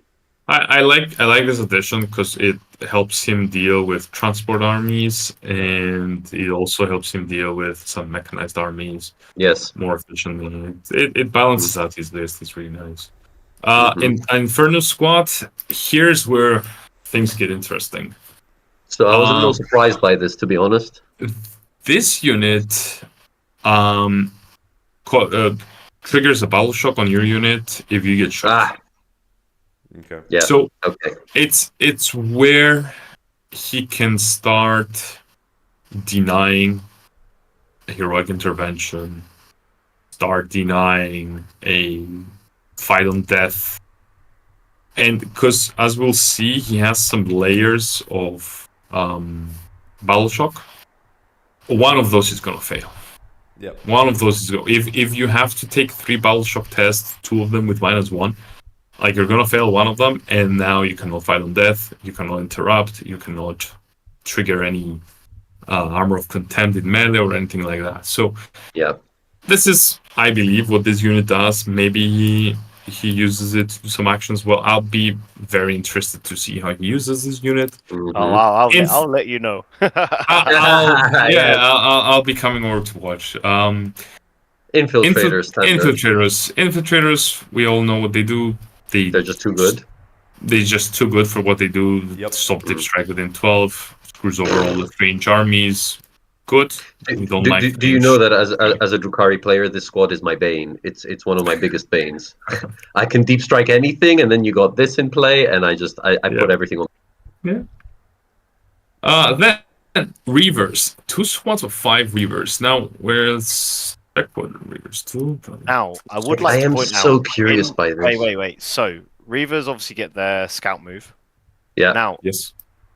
the nice thing is with Reavers that I like in this detachment, and a lot of people have been like doubting on Reavers, but in this detachment, when you get the extra strength and the extra attack, like in some matchups, like your opponent can't deal with that, like turn 1, and you know, even if you lose, all right, he's probably not going to do this here because it's Purge the Foe, but if you lose them, like, you don't really mind because you could have gone in and just flipped an objective, like, with a 5-man squad of Reavers. Like, it's nice. Like, oh, you're holding 10 cultists on objective, Tom? I'm going to scout my Reavers, I'm going to move, I'm going to charge you, and if you heroic intervene, you're now in the open. Like, they're a cool, I like them.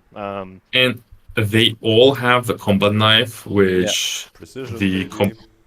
Precision. So it's 25. Yep. Strength 6. 25. 25 on charges. 25. Strength 6 attacks with precision. They will kill like a random 4-1 character. Most random characters will drop. Yeah. So like, if he turn 1. He goes second, and turn 1 he pulls assassination. Like, this unit could go in and kill like a 3+ save, 4 wounds character. So that's interesting. I like them. Of course, their rule is that they cause battle shock test in fight phase, and if you're within 6 of them, they are -1. So again, they can layer. It's like, am I playing Blood Angels or am I playing Chaos Knights here? Like, I'm getting confused. Yeah. Like with Dan, I think so. It doesn't stuck. Two Reaver squads, I believe they don't stuck. Because I believe this should be considered. It's the same aura, right? Yeah, but this stacks with Dante's. Dante, yeah. Yes. Yeah. So they could give you -2 in melee. In combat. They could be within 6 inches of a unit getting shot by an Inferno squad, and then you have to take a battle shock with -1 from the Inferno squad. So it's a lot of battle shock, and I think it's really cool. Then we go to we can skip it to Sanguinary Guard. We can leave it for last. Just gonna say the Scout Squad. Infiltrators. They have Scout. They have Happy Downey, Strat Reserves. And then can I just say, next up, the most hated unit for me, and especially in this matchup. Kaz Assassin. I think everyone who plays 40k knows what the Kaz Assassin does. Happy Downey. Especially melee armies that My aren't. God. Melee armies. Yeah, Happy Downey, 12 inches of screw your stratagems, screw your CP. And another unit I struggle so badly with. Yeah. And like for me, Death Guard haven't got a codex, baby, so all of our stratagems are not 1 CP, so you know that's tough. And lastly, we have the meat of this list. I would say it's the Luganigo of the list. Yeah, it's the Luganigo of the list. Just saying that Captain with Jump Pack and Dante go with these 2 units. So one gets fight first. Yep. And the other gets like +1 to hit and battle shock at the beginning, which is huge. Battle shock test at the beginning of the fight phase, which is huge. They have -1 to hit and -1 to be wounded, if I am not mistaken, when they're being led by a character. They've taken on the proportions of Terminators in full. Yeah, they have -1 to hit, and if they have a character, it's -1 to wound.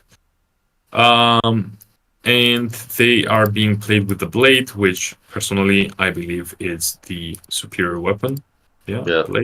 Blade, 6 blade. Yep.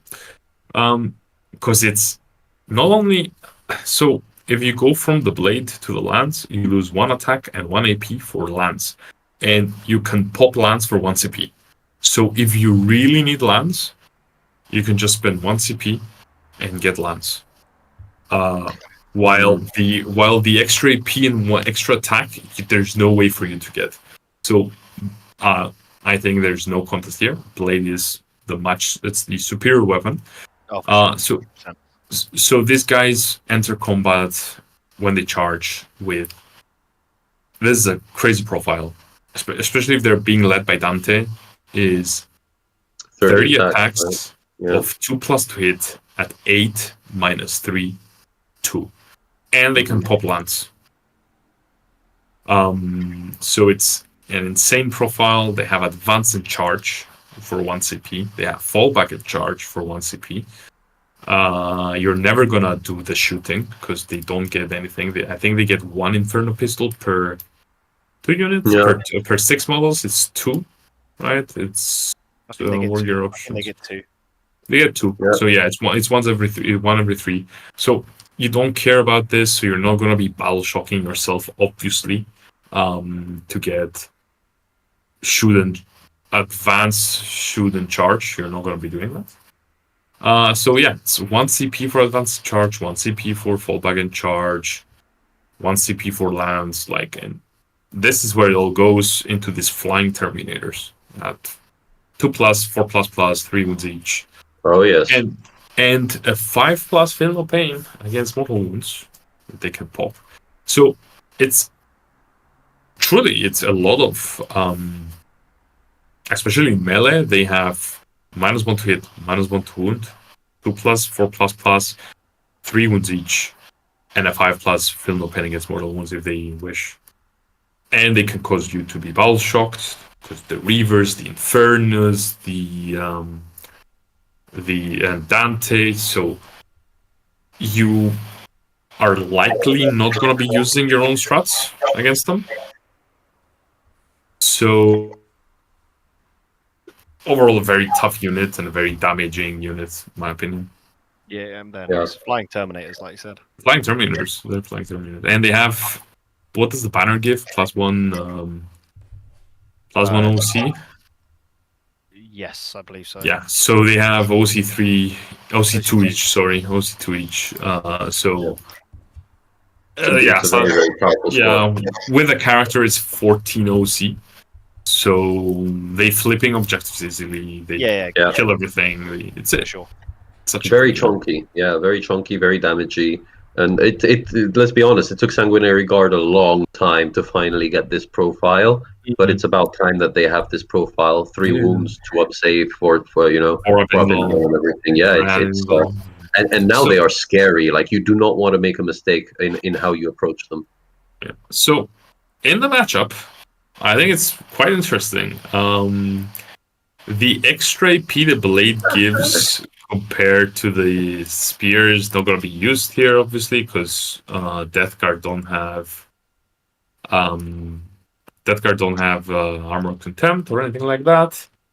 But so Tom shouldn't tell us. He should keep it.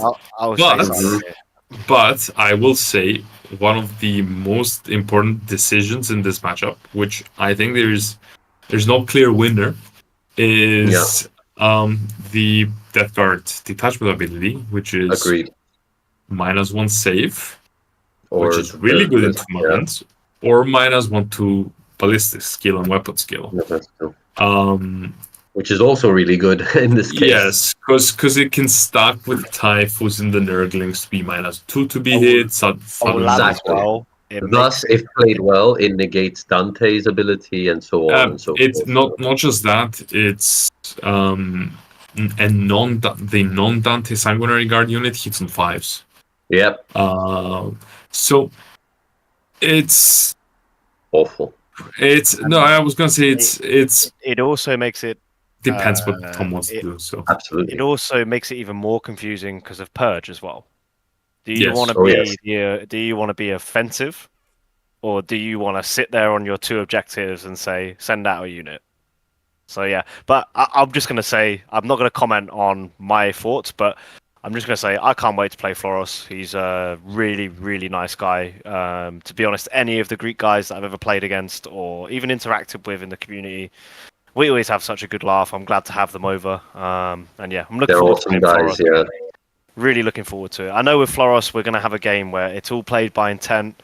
Obviously we push that in the community anyway, but Floros being one of the best in the world, proven. Like he came third at War Masters. I know he's won some pretty big events in the past. Yeah. He's a true gentleman of the game, and I'm He really looking is forward to it. very humble man, but very, very, very excellent player. yeah, I think this is going to be a very interesting matchup because I think it could go either way. Definitely. With Death Guard having good anti-melee tools, but Floros coming with the unconventional list. Yeah. Yes. Sure. With the battle shocks, because the battle shocks, like even if let's say you have no abilities to use in melee, like stratagems, okay, he still flips the objective. Yeah. Like the 5 rivers themselves could charge a unit, cause it to get battle shocked, don't kill it, they don't die in return, but they flip the objective. Absolutely. So they charge your cultists. They don't have to kill 10 cultists, which maybe they don't with 25 attacks. But they don't need to. They just flip the objective because you're battle shocked, or they kill something else. It's easy to flip objectives with them. It's also easy to deny stratagems. It's an interesting list. Yeah. I always say this about such lists, which is if you're going to aim for the battle shock, you have to go all the way. And as you guys pointed out as well, and which is very interesting here, Floros really went out of his way to make sure he has, as you guys said, 4 or 5 units, which have the capacity to chain that in queue, and that makes it actually quite a scary list from that perspective. Yeah. So it's going to be very interesting. It's a very interesting list, and I personally believe a lot in the Sanguinary Guard. I have said I can be quoted that I said that 18 Sanguinary Guard. 18 Sanguinary Guard is perfect. So I'm really happy to see 12. Man, stop talking dirty to Alejo. I love Sanguinary. I love the new Sanguinary Guard. I think they're very cool data sheets.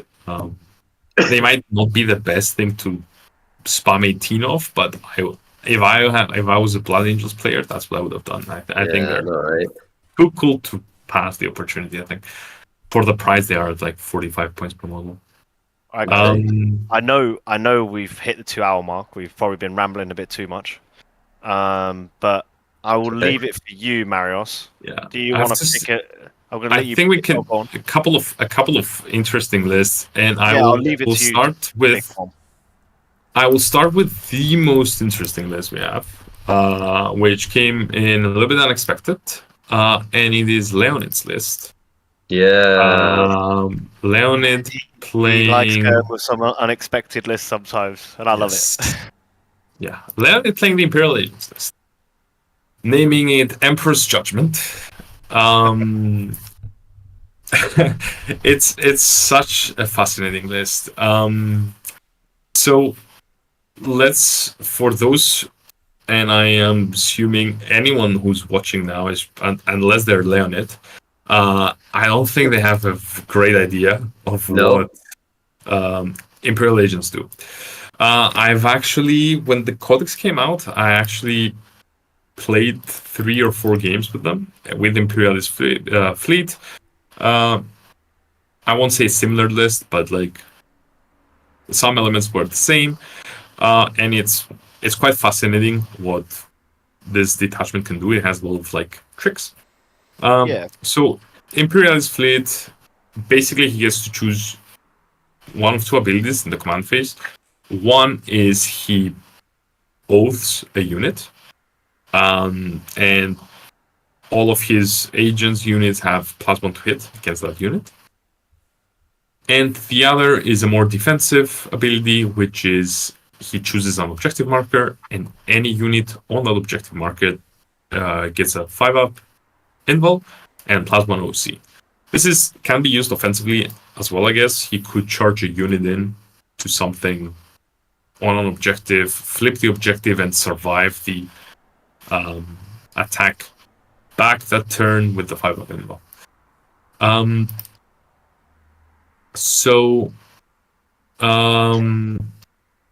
We'll talk about the stratagems real quick. Basically, he has a lot of things that work on objectives, like this one, which is Violent Acquisition. He can get sustained hits, lands, and ignore cover in shooting or fight phase. So sustains and lands in fights, sustains and ignore cover in shooting. He has this one, which can come from strat reserves in round 1.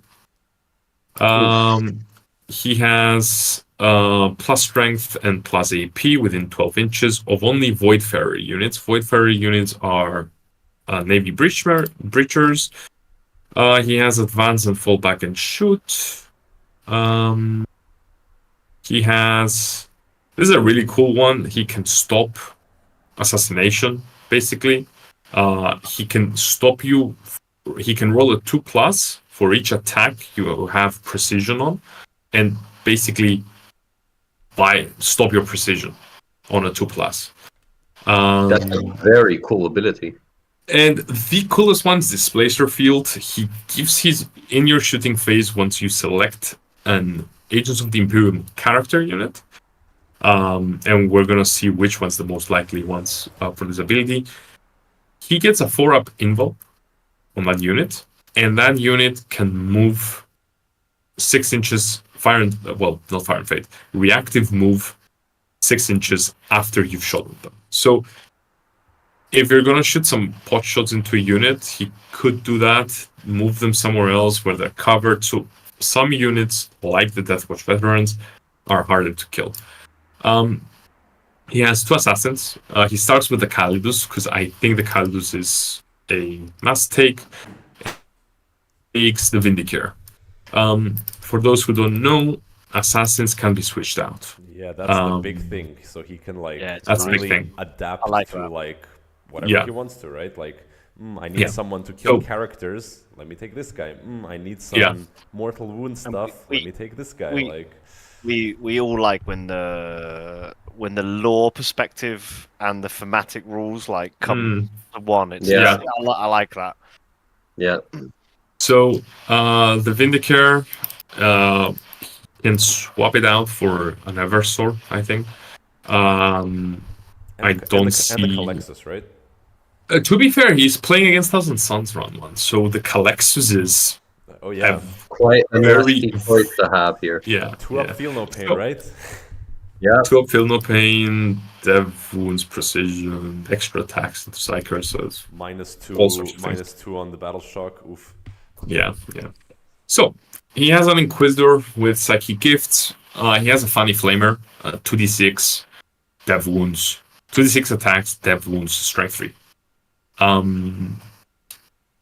He is likely to be using this if he's using this guy with any unit that rerolls wound rolls.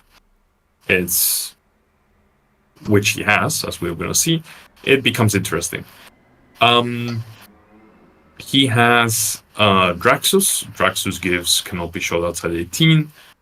Greyfax, I believe Greyfax gives precision against Psychers, which again, let's see real quick. Anti-Psyker 4-up, 2 units. So with ranged weapons. So quite good again in his first game. 2 Rogue Trader Entourages. Rogue Trader Entourage gives Infiltrate to its own unit. So as we're gonna see, he has a lot of infiltrators in this list. He has Fleet Master on this unit. Fleet Master allows him to use one of 3 stratagems for 0 CP. And it is one of them is the 2 CP expensive one, which is the Violent Acquisition. And because it is named in the ability, it's not -1, it's 0. He has Combat Landers. Combat Landers allows him to put 3 units in Deep Strike, but they have to be Voidfarer units. Mm-hmm. Navigators, Rogue Traders, and Breachers. Then we have the Watchmaster with Clandestine Operation. Clandestine Operation gives Infiltrate to 3 units, I believe. 3 units. Nice. 3 units, 3 agent units, yes. Now, the thing that it's interesting here is it's at the start of the declare battle formation step. So any assigned character into a unit takes up 2 spots, not 1. So if he's assigning a character into a unit and neither of them have infiltrate, then both it counts as 2. they're gonna take 2 slots, yes, because it's at the start of the declare battle formations. It's before any battle formations. Very interesting. Yes, so it doesn't transfer. Deathwatch kill teams. Deathwatch kill teams have the most damage in this list, in my opinion. They have the Thunderhammers. We'll underestimate those. Yes, he can have +1 to hit with them from his detachment rule, so they can hit on 3+. And if they're hitting Xenos, they get full rerolls to hit. If they're hitting anything else, it's reroll hit rolls of 1. That's the Deathwatch kill team ability. So, okay, they have good reliability hitting. I have dev wounds, and they also have advance and charge thanks to the Watchmaster, which is really cool. And this is a really good unit to use the Displacer field on. So if you try to shoot them, he pops up the 4-up invul. He can take the damage on his on his 2 Infernus heavy bolters or his bolt gun guy and black shield blades guy, whatever.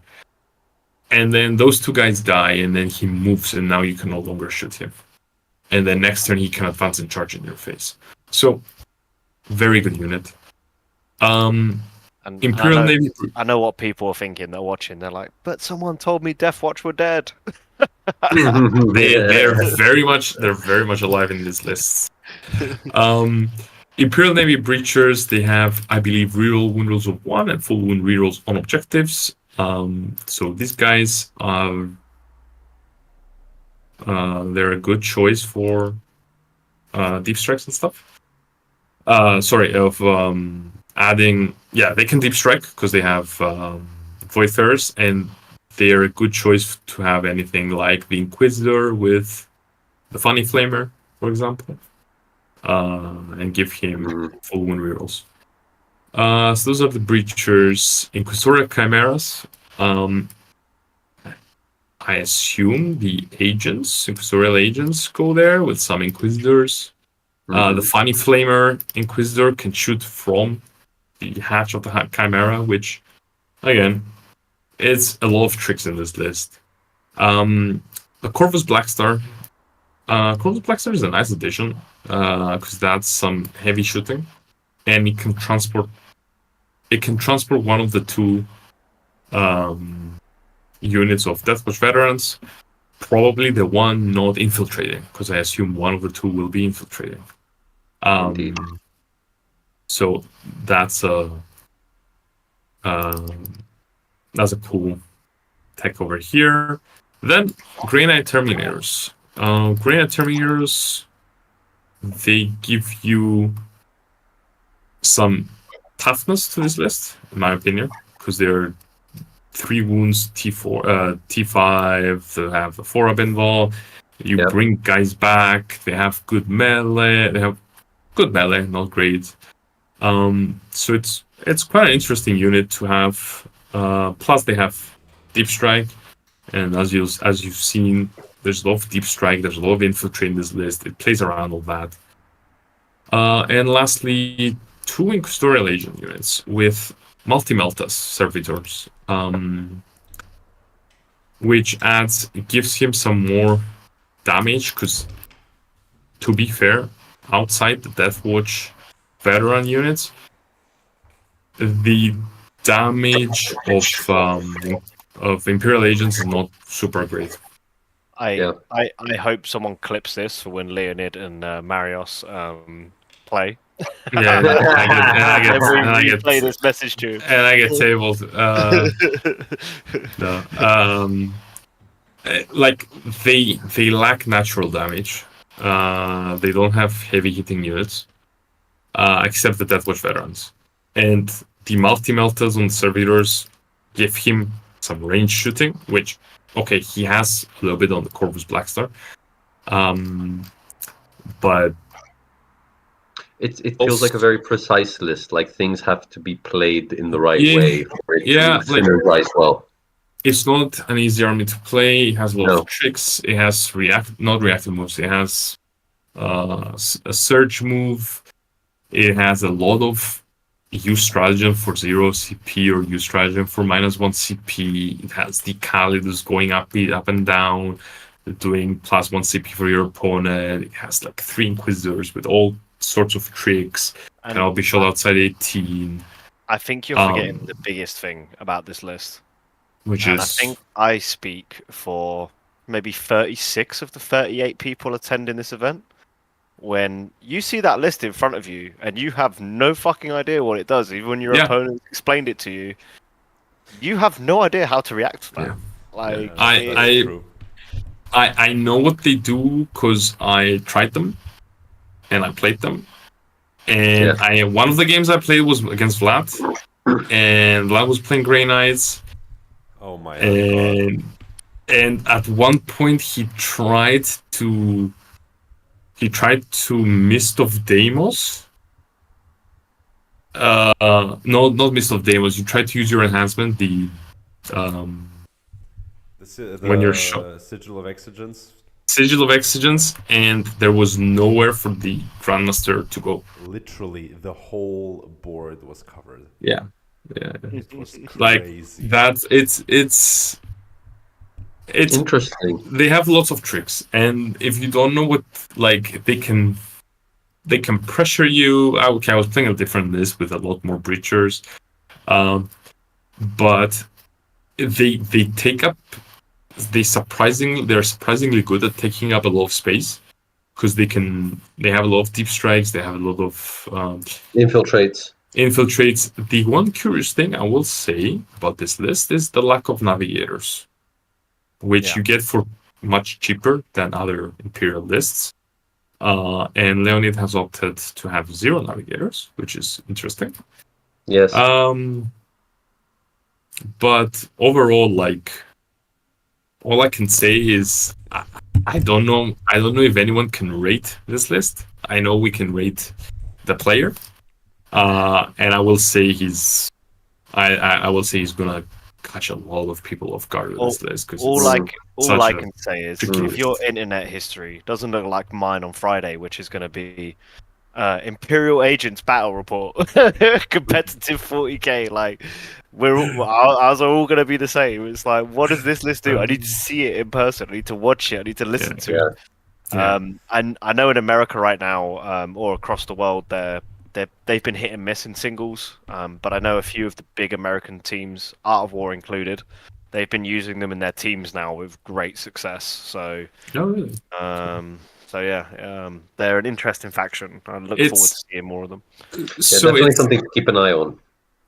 The interesting part about them that I don't I obviously not at that high level, but I will say taking them in a team comp feels awkward because I think there are a lot of better armies to take, and agents improve some of those armies in a much better way than having agents. Yeah, than playing them alone.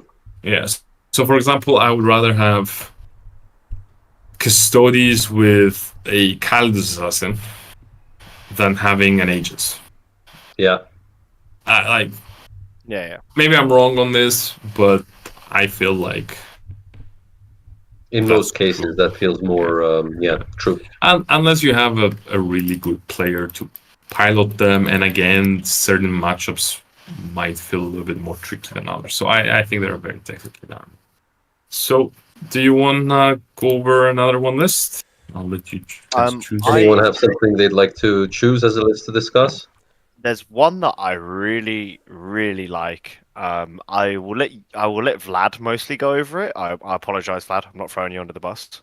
Sure. But Panayotis' list. We're seeing some salamanders, and we also got a request in chat to roast one of the lists. It was by the player himself, so that's okay. What's the list? It's Ali's list, the Ultramarines, the uppy downy ones. Yeah.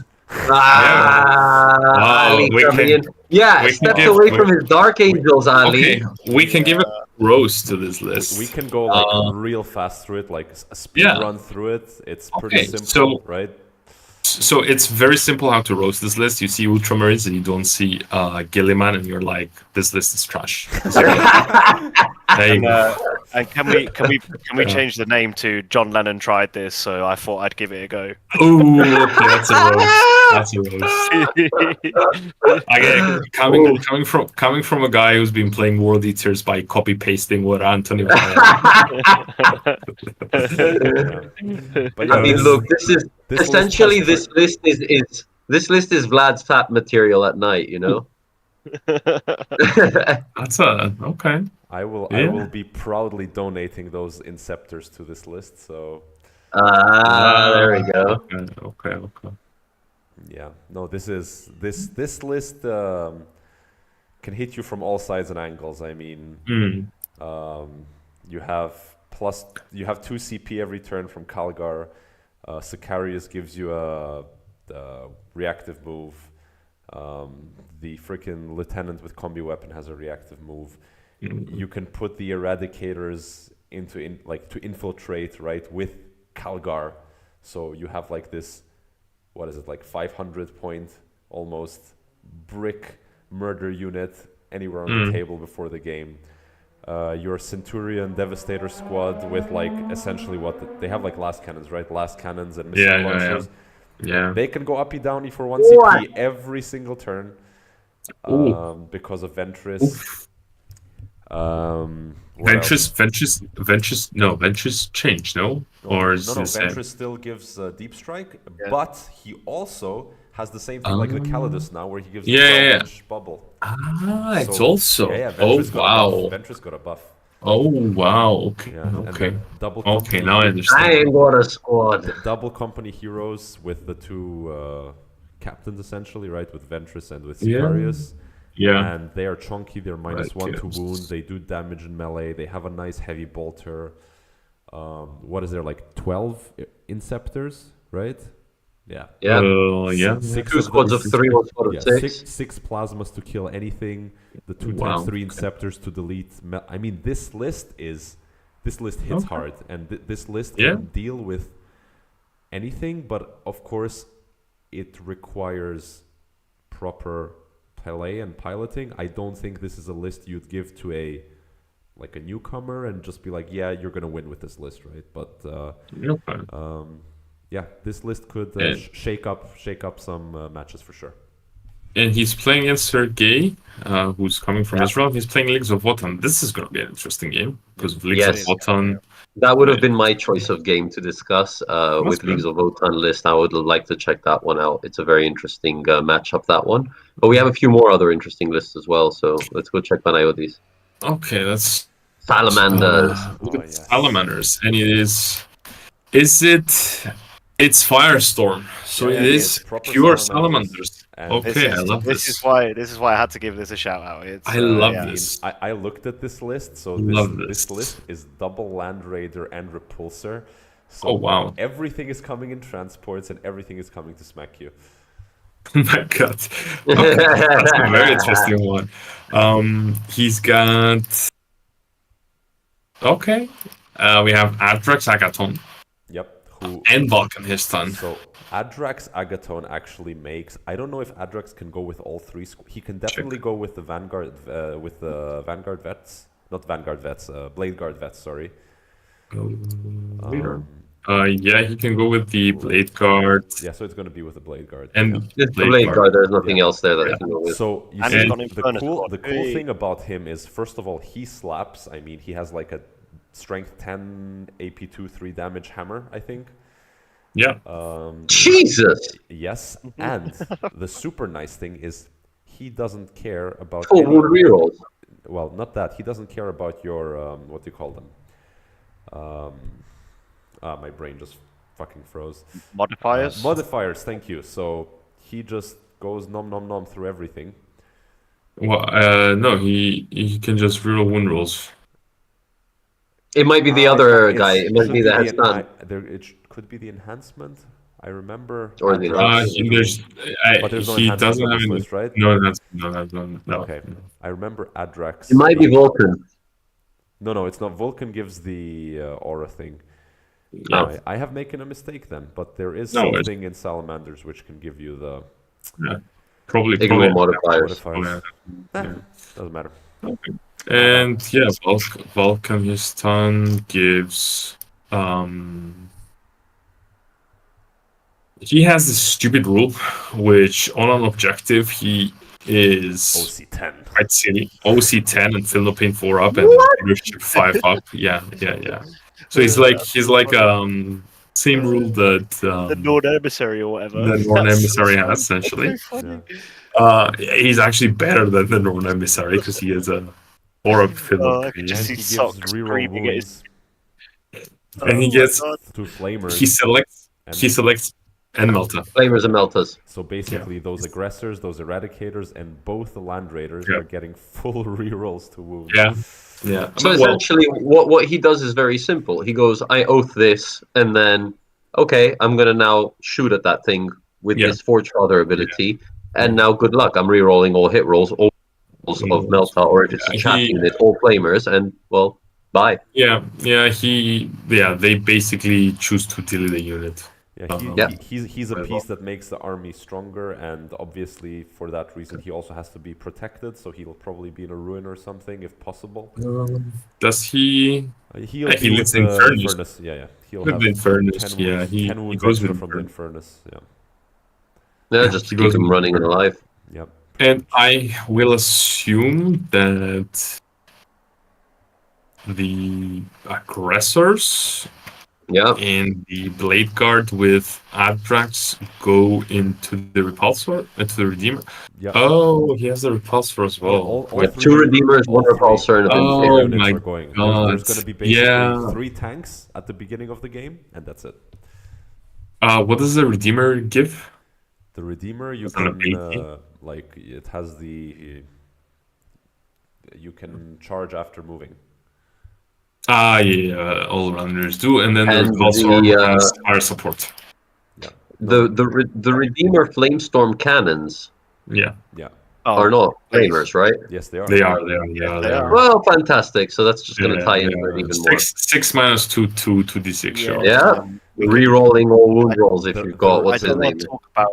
I don't want to talk about redeemers. Watching them just pick up my 8 bound against Marios one time was just Yeah, yeah. The So repulsor not nice. allows you to jump back inside if you get charged. Ah, okay. Oh so- yeah, that's going to be the He Eradicators. So he doesn't have any fire support then. There's Yeah. no fire support. No. Yes. Yeah. The No, yeah okay, the aggressors and the Yeah. eradicators don't have characters, which make them a little bit less dangerous than they could be. Yeah. But obviously, I mean- I guess that's the price of running 3 big toughness 12 vehicles, and the Yeah. Vindicator. Look, Yeah, with the and the Vindicator, Vindicator. the Vindicator could have been a replacement for the But characters, it's- but I think it's a good choice to have anyways for the backline. Yeah. Excuse me being a bit of a noob, but Firestorm make Melters and Torrent better, right? No, Yes, you get it's the assault and same- everything, basically. yeah. It's the same. Yes, and you get +1 strength if you're within 12. Yeah. Okay. So yeah, you It's can the get melted to same- 10. Yeah, it's the same rule that Bringers of Flame sisters have. Sisters have, yeah. Exactly the same. It's exactly the same. Copy paste. Yeah. You see? Yeah, exactly the same. No. And yeah, like his stratagems are, I think, the same. Like Oh, death wounds and torrent weapons. Also nice. Yeah, that's the dangerous one. So This if you have is you have your aggressors get out and they're getting their full rerolls to wound, yeah. you could. Oh, mate, that's nice. I like that. Oh yeah. Oh yeah. Yeah. Yeah. So yeah, you can give. You have 66 twin link death wound, torrent flamers from the aggressors. Yep. This list has tons of damage. The only issue I will say with this list is that what's doing actions. Mhm. The Calidus Assassin, Okay. maybe. Calidus. The Calidus maybe. Vulcan and his 5 squads. I guess of this list, Doesn't that is work? really Yeah. this list is really there to advance forward and just and just give you a shoot bad you to time. death. Yep. Yeah, just shoot you to death. I Well, mean, look, I mean, if you've got 2 objectives in front of you and you take 2 land raiders and the Redeemer, plonk the 2 land raiders right onto the objectives with the Redeemer and the Vindicator behind that, yeah, you've got something very tough to shift. It's not a point scoring list on the Yeah. secondary front, but you will struggle with primary against this list. plus melee armies just struggled against this because Yep. Very much. the Overwatch. 2 redeemers. The two redeemers. Having played 2 redeemers with Grey Knights, I will say it's not a fun experience for your opponent. Nope. No. No. It's Having really not. having played as Drukari against this is absolutely not a fun. This is. I will say this is worse for other armies than it is for Drukari because Oh, yes. Drukari, let's say you lose 1 like, wound most things. let's say but you try to charge, let's say, 3 8-bound into it because Yeah. Delete. and like he rolls 10 for the number of attacks, and then it's like, oh, here's 8 wounds, 7 wounds, Yeah, 5 ups. basically- 10 is Basically- lowballing it. That's like you rolled Base 4 because you get +6 to the freaking roll. So Oh yeah, it's yeah. It's the 6 plus 3 2 times. 6 plus 3 is plus 3. Marios shoved one in my face in a game. Yeah. I sent my 6 8 bound into it because I had to remove it. We both agreed we were both playing with intent. Like, I had to remove it. It was in my best interest. I'm like, you're going to overwatch it, but I can weather it, but just don't roll max. He rolls his dice, double 6. And I was just like, ugh. Oh no! That's it. And I I think he picked up 3 8-bound just from the Overwatch I because I rolled poorly. no, I think you moved. I think you no, I think you moved the 6-man, and I killed like 4, Yeah. and then And in this Andrew situation, in this killed. list, it's even worse because if he positions himself well with the Flamestorm and having rerolls, that can be very devastating for The, an opponent. the rerolls will only be in the shooting phase, so it won't be for Overwatch. Oh yeah, not but, for the Overwatch. You're right. Yes. yeah, but it's a high damage list. And A high damage list. interestingly, this is going into Hypercrypt, which means Hmm. the Necron player will try to just jump away left and right, find his own angles, and this list is just Yeah. gonna advance forward. Like, Yeah. Like this list will. I mean, Well, there you are love what that. two Catan and two Doomsday Arcs in the opponent list, which will be a very interesting matchup to play. Okay, the Doomsday Arcs might put in work then. yep. They they're good at killing land raiders because it's flat 4 damage. So it's like okay, 4 And if shots. they It stay, goes yeah, through. If he gets a little they bit have lucky, very high strength. It's strength 18, Yeah. devastating wounds if yeah, stationary. plus depth is heavy. stationary. So if he gets a little bit lucky and the Space Marine player misplays like one Yeah. Doomsday Arc with some luck, could one-shot a land raider. And not Yeah. to mention that the repulsor is even easier to kill because it's only 3+ save. So 3+ save, yeah. Yeah. Good, yeah. So you don't even need the death wounds there. Anything that wounds just goes through. Goes through. Any other list you guys want to like look at? maybe we can just Real look at the chart again and just I mean. Yeah. I'd say that we have like what 3,000 or 4,000 Suns players. They're like pretty much the same archetype, right? Magnus, a bunch of Rubric Flamers, and then Look, sorcerers all over the place. Like when I went to WTC, it was a common, well-known fact that the Thousand Suns player on every team is the most disliked player by their team. we love our Thousand Suns except player. ours. We love our Thousand Except Suns ours. player. We do. A boy. No, I mean from a game sense, okay. Everyone To be hates fair, that. I think every Thousand Sun player I met in WTC complained about playing Thousand Suns. Funnily enough. Yeah. Really? Yeah, there are so Really? many. There are so many. Well, look, It's a lot of Magnus's whiffed back then, so yeah. They're just experts at doing nothing, just like Magnus. There's an interesting one that comes with Awakened Dynasty. Okay. Leon Yeah. Mars. from the That's a- Necrons. Yeah, there are a bunch of interesting lists. I just, if we go into all of them, we're gonna stay here till 6 Yeah, a.m. probably. So Just look at Alexei. Alexei is bringing a nice yeah, there's gonna be a monolith. yeah. This is my opponent, and as a Drukari Fine. player, Look this is not how what I want to short- be seeing in front of me. Look how short that list is. To be fair, is that he has a lot of units. Just the format's really squeezed. Because look at this, he has a lot of units. I mean, But it's not it's that fun. many. At like, okay, unit number, yes, but like 1, 2, 3, models, 4, models 5, on the 6. field, it's not that. No. much. I've got to say though, like I do like Necrons. I'm a little bit disappointed that I haven't seen quadruple Catan anywhere. Come on, Necron players! Quadruple. like, They should be playing 5 Catan. I want to see it. No, you don't. Mm. Nobody wants to see 3 five. Transcendents, a Nobody wants to Nightbringer. play that.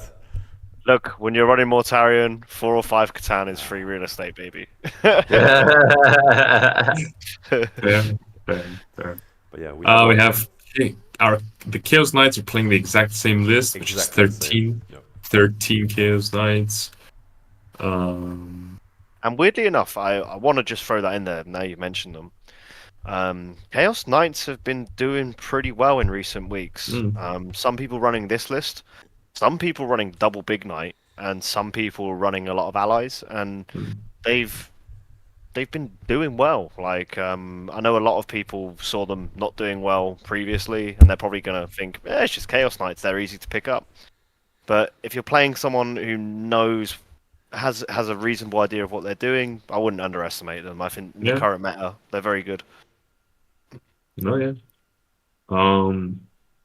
Only One Sisters. Makilo's playing an interesting list, which is Army of Faith, Gotta have um, faith. which is double Fate dice, Miracle dice. It's overall is like tanks. I Lots of haven't tanks, followed right? up as much on Sisters, but I see that the Triumph doesn't make an appearance this time. It depends. It depends on Hmm. the list you're playing. I think it's still worth it. Makilos decided to go instead with To go without it, yeah. If you wanna He see, goes- if you wanna see a real Ultramarines list, it's gotta be Matt's, because there's Gilliman in there. That's There you go. that's There you go. Big If boy if Ali's counts. still watching, big boy. if Ali's counts. still watching, this is how you build a Ultramarine list. You start with Robuti Gilliman, That's right. who's only like 285 points. The Incredible. thing is, Yeah. the thing is with Ali, why he should be most disappointed with himself is because he is our resident and main Dark Angels player in the local community. Yes. To be fair, he's using all Dark Angels models, so you're gonna see Sicarius. Okay, yes. However, if you read up when the Lion and Gilliman met and had their little come on, baby, why are you going over to the blue side? What is this about? I have to take Ali's side, because when Dark Angels were strong, my blue boys were green for a few months as well. So You see, Tom. They claim pride in what they do, but look at this Imperium, the Unforgiven. Now, speaking about the Imperium, let's switch over to Chaos. You have to bring up Kundakov's list. Oh yeah, we can. Yes. Yeah. We've It's a fantastic Of list to look at, and it's the only Chaos Space Marine list we have. so we didn't just say to Alex that we didn't go over his list because it's not because it's not. It's more like mainstreamish than some of the other lists. That's why we went over like the agents and so on. But yes, this is a very strong list played by one of the best in the world. 2 Chaos Lords, Undivided and Slanesh, Cypher to do his little CP bubble. stratagem CP bubble, a Sorcerer in Terminal Armor with Nurgle. As we're gonna see later, I assume this guy is just gonna be a standalone character. He's got Nurgle, so he cannot be shot outside 18. Cultists, Legionaries with Slanesh, Legionaries with Slanesh, Legionaries with Slanesh. Slanesh allows them to advance and charge. Yeah. A Rhino with Slanesh, so we know that this Chaos Lord and some of these guys are gonna be going in there. Rhino.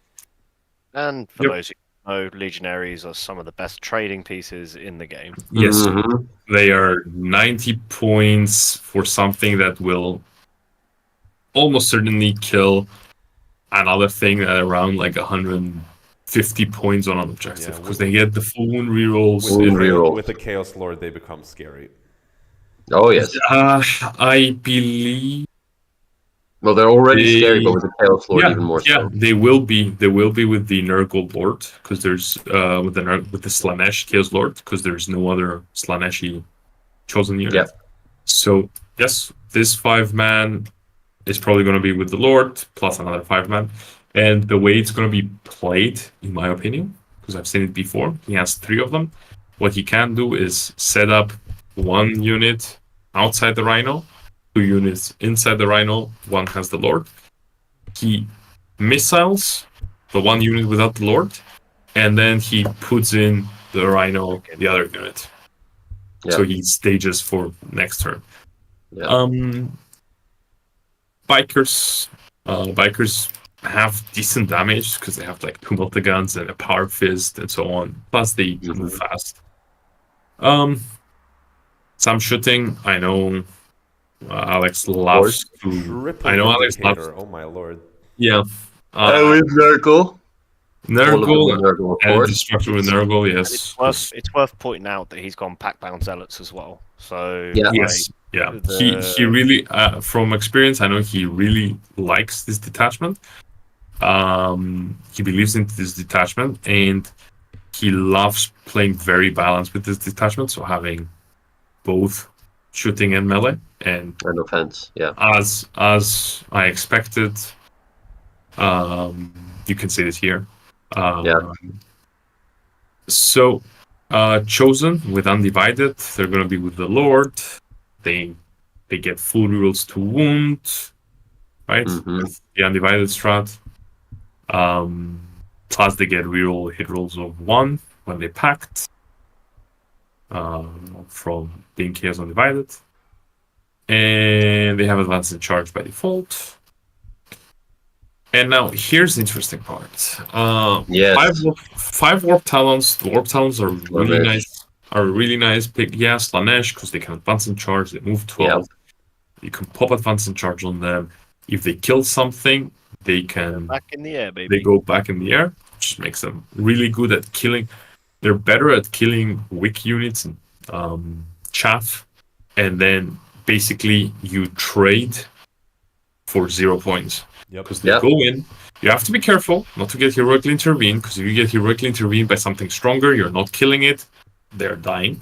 But if, let's say, you charge those jackals that Tom mentioned earlier, you kill them because they are not within heroically intervention range, or your poor Gretchen, then they go up. And he has just killed something, and he's going to lose nothing. So they're a really nice trade unit. And then the 10 Possessed. Possessed got nerfed from Index to Codex. They weren't seeing any play, and they got a little bit worse. Their dev wounds has gone to once per game. They used to have dev wounds at all times. Now it's only once per game, if I am not mistaken. Possessed. I'm curious to see how he will use them. Yeah. Mm-hmm. They go in and they kill something. That's what I guess it will just be whatever they touch disintegrates, and then they're there just to be thrown in and kill something big enough. Well, afterwards, you're talking about 30 wounds with a 3+ save and a 5 invuln. 5 up invuln. Which, by the way, that triggers Call the Horde, and good luck killing that in one activation. Ah, yes. They are also Call the Horde. I know. So when I was building my Imperial Guard list for WTC, Alex did mention that maybe it's a good idea to take a 20-man and just have it in the back, just so it procs. You force someone to call. Hey, yeah, it works. Yeah, no. Tom, it's a great idea with the Poxwalkers. Yeah. Tom, it's a great idea with the Poxwalkers. Forcing your opponent to keep Cal is very annoying. Unless you're playing orcs, then it's a very big pain in the ass for the orc player. But otherwise, yes, it works very well. So basically, this unit is 40 attacks with exploding 6s and reroll hit rolls of 1. Yeah. And with the stratagem, it's full wound rerolls, and they have death wounds. Yeah. And it's flat too. So it's so much damage. The only issue with this unit is if it gets misplayed and gets a little bit caught out, it's not the toughest unit. They're basically Terminators with a 5-up invul instead of a 4-up invul and a 3-up save instead of a 4-up save. So I will say, like, for example, if you shoot the Possessed, if they are exposed and you shoot them with a Predator, you could realistically kill like 3 of them. Yeah. If you have 2 or 3 Predators, that could be the squad. Yeah, that could be the squad. So they're not a very tough unit. I don't think Alex is going to misplay them. But it's just to talk about the unit as a unit.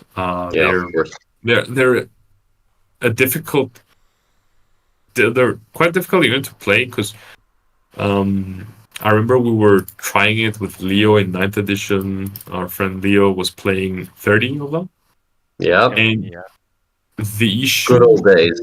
The issue with Possessed is that they have a huge footprint. So if your opponent has a fast gun army, then likely you're getting a shot. It's a thing. Like if you're playing against sisters, it's very difficult to keep them safe, and they don't get advance in charge because they're gonna be undivided. So they move 9, which is good, but still, like the average charge is like 17 inches. So there's armies that can easily move that if they want to. And shoot you. So it's a thing to note that they're not an easy unit to play because they have a huge footprint, 10 40 millimeter bases, and they are not the toughest units. Yeah. But like once per game, they're gonna go in and they're gonna make mincemeat.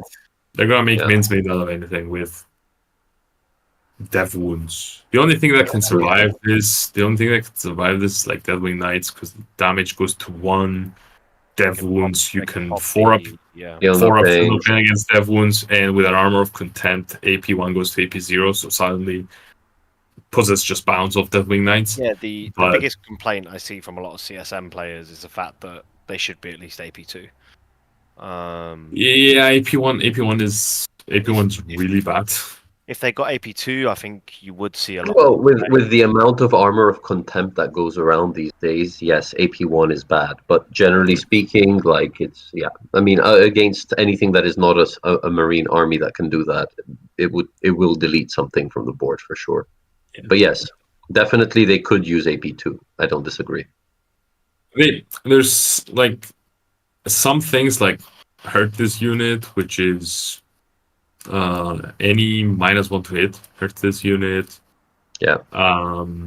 Like for example, into Death Guard, if Death Guard take the -1 weapon skill and they have like Nerflings next to it, they heal on 5s with rerolls of 1. That's like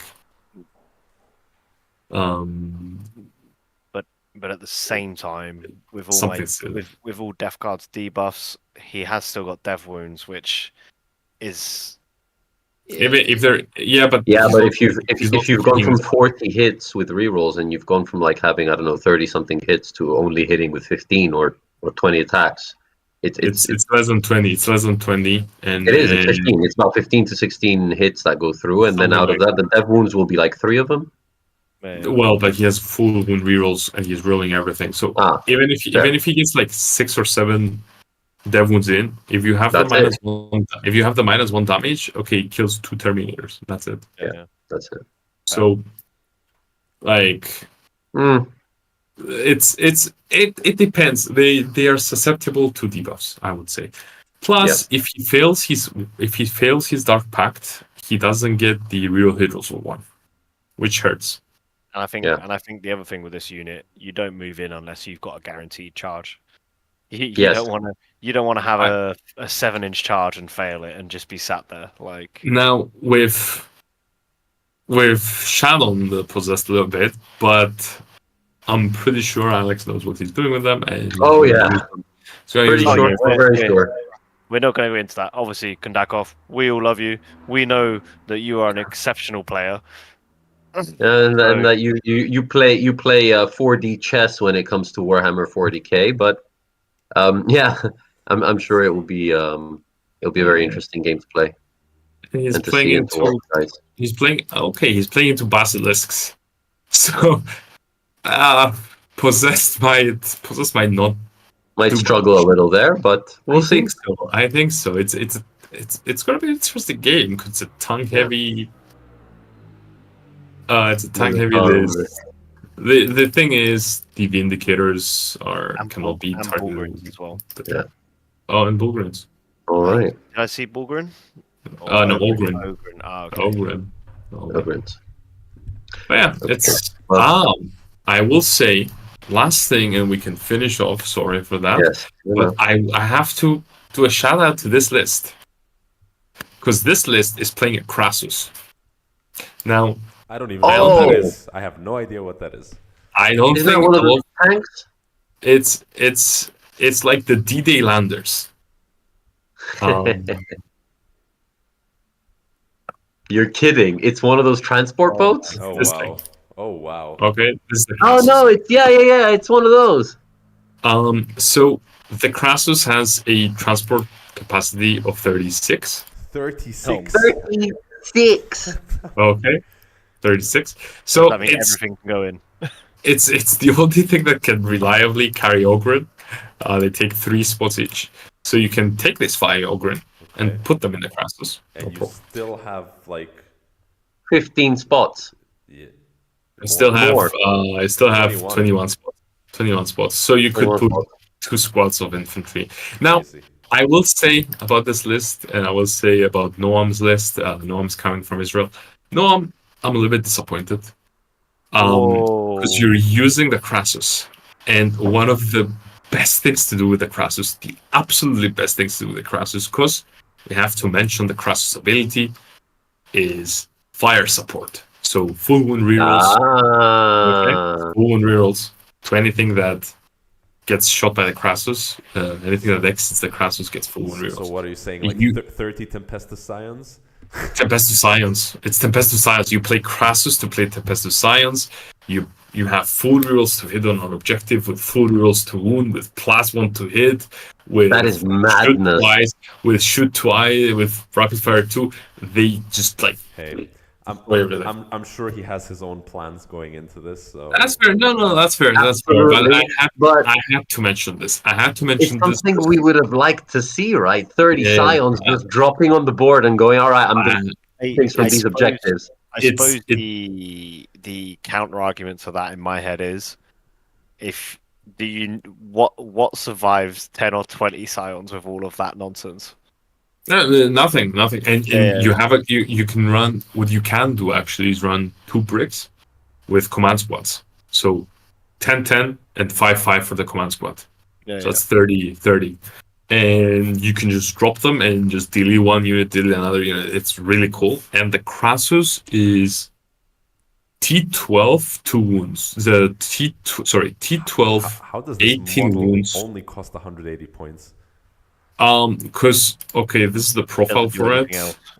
It doesn't do anything else. It doesn't do Yeah. anything, and it's huge. Okay, GW doesn't care if your model can move or not. Do guard? Sorry, I know. While we're on this topic, do guard not still have the Baneblade chassis with the mass transport ability? They still have- do. I remember my friends playing that back in the day.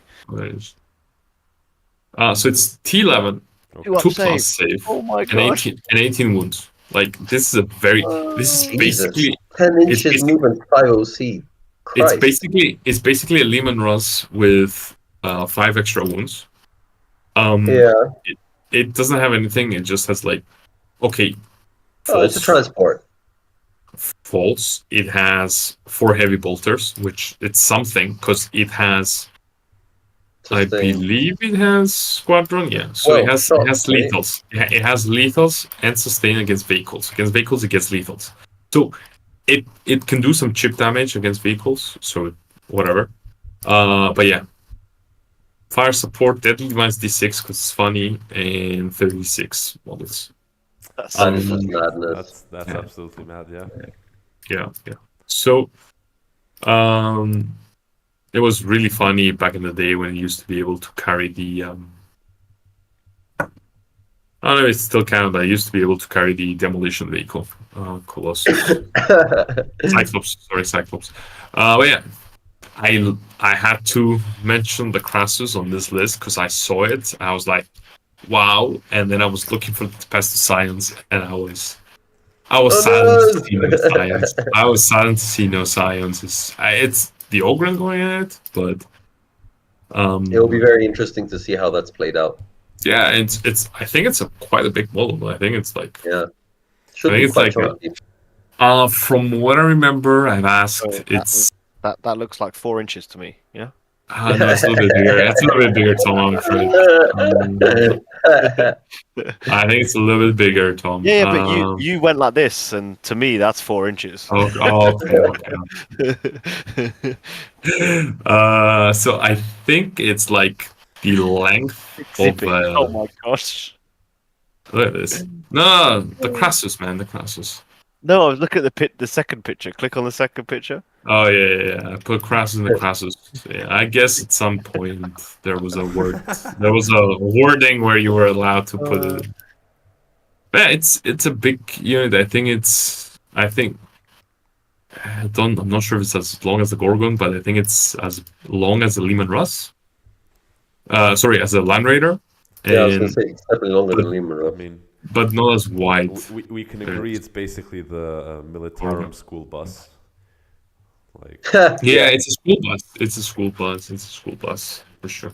So it's gonna be I'm excited to see this model in person. To be honest. Yeah, it's gonna be the first time I see this model. yeah. So that's very exciting for sure. Cool model. It's a cool model. But yeah, that's the Awesome. Crassus. So yeah, we had to give a shout out to Noam for running a Crassus. So I guess that's definitely a very interesting list, and I'm very excited to know that there's 2 Astra. Considering that the World Championship, the one in the US, I think it's called, had in the last points had like what 6 Astra lists there. So I'm very curious. I think it had 3 in the quarterfinals and like 5 in the round of 16. Yeah, indeed, something like that. It was crazy. And we have 2. I don't think they're running quite the Astra Militare. I think we have 2. Yes. Yeah. 2, yes. We do. Yeah. The other person is Violaris, and he's got Leondis and a few other. Yeah, it's not very similar. Neither of them are running equivalents. Which hurts the army a bit. I think it's more of a model problem. It's hard to come by those models, right? Yeah. They only come in the kill team box, which is already unavailable. So North Dead Dog for John. John likes to play character. Old as fuck name character. And he always comes with slightly different lists. It's always interesting. He never list. He always updates his lists regularly and tries to change things. Look, two Tauroxes in there. You don't see those often either. Taurox is nice. It's 5 points cheaper than Chimera. Less toughness, less guns. There's only one thing I've got to say to Astra Militarum players at the moment. Some lovely new models coming out. But where are your shovels, bro? There's no shovels. Death Core Krieg. Goddamn. So guys, what is going to be the winningest? How shall I say?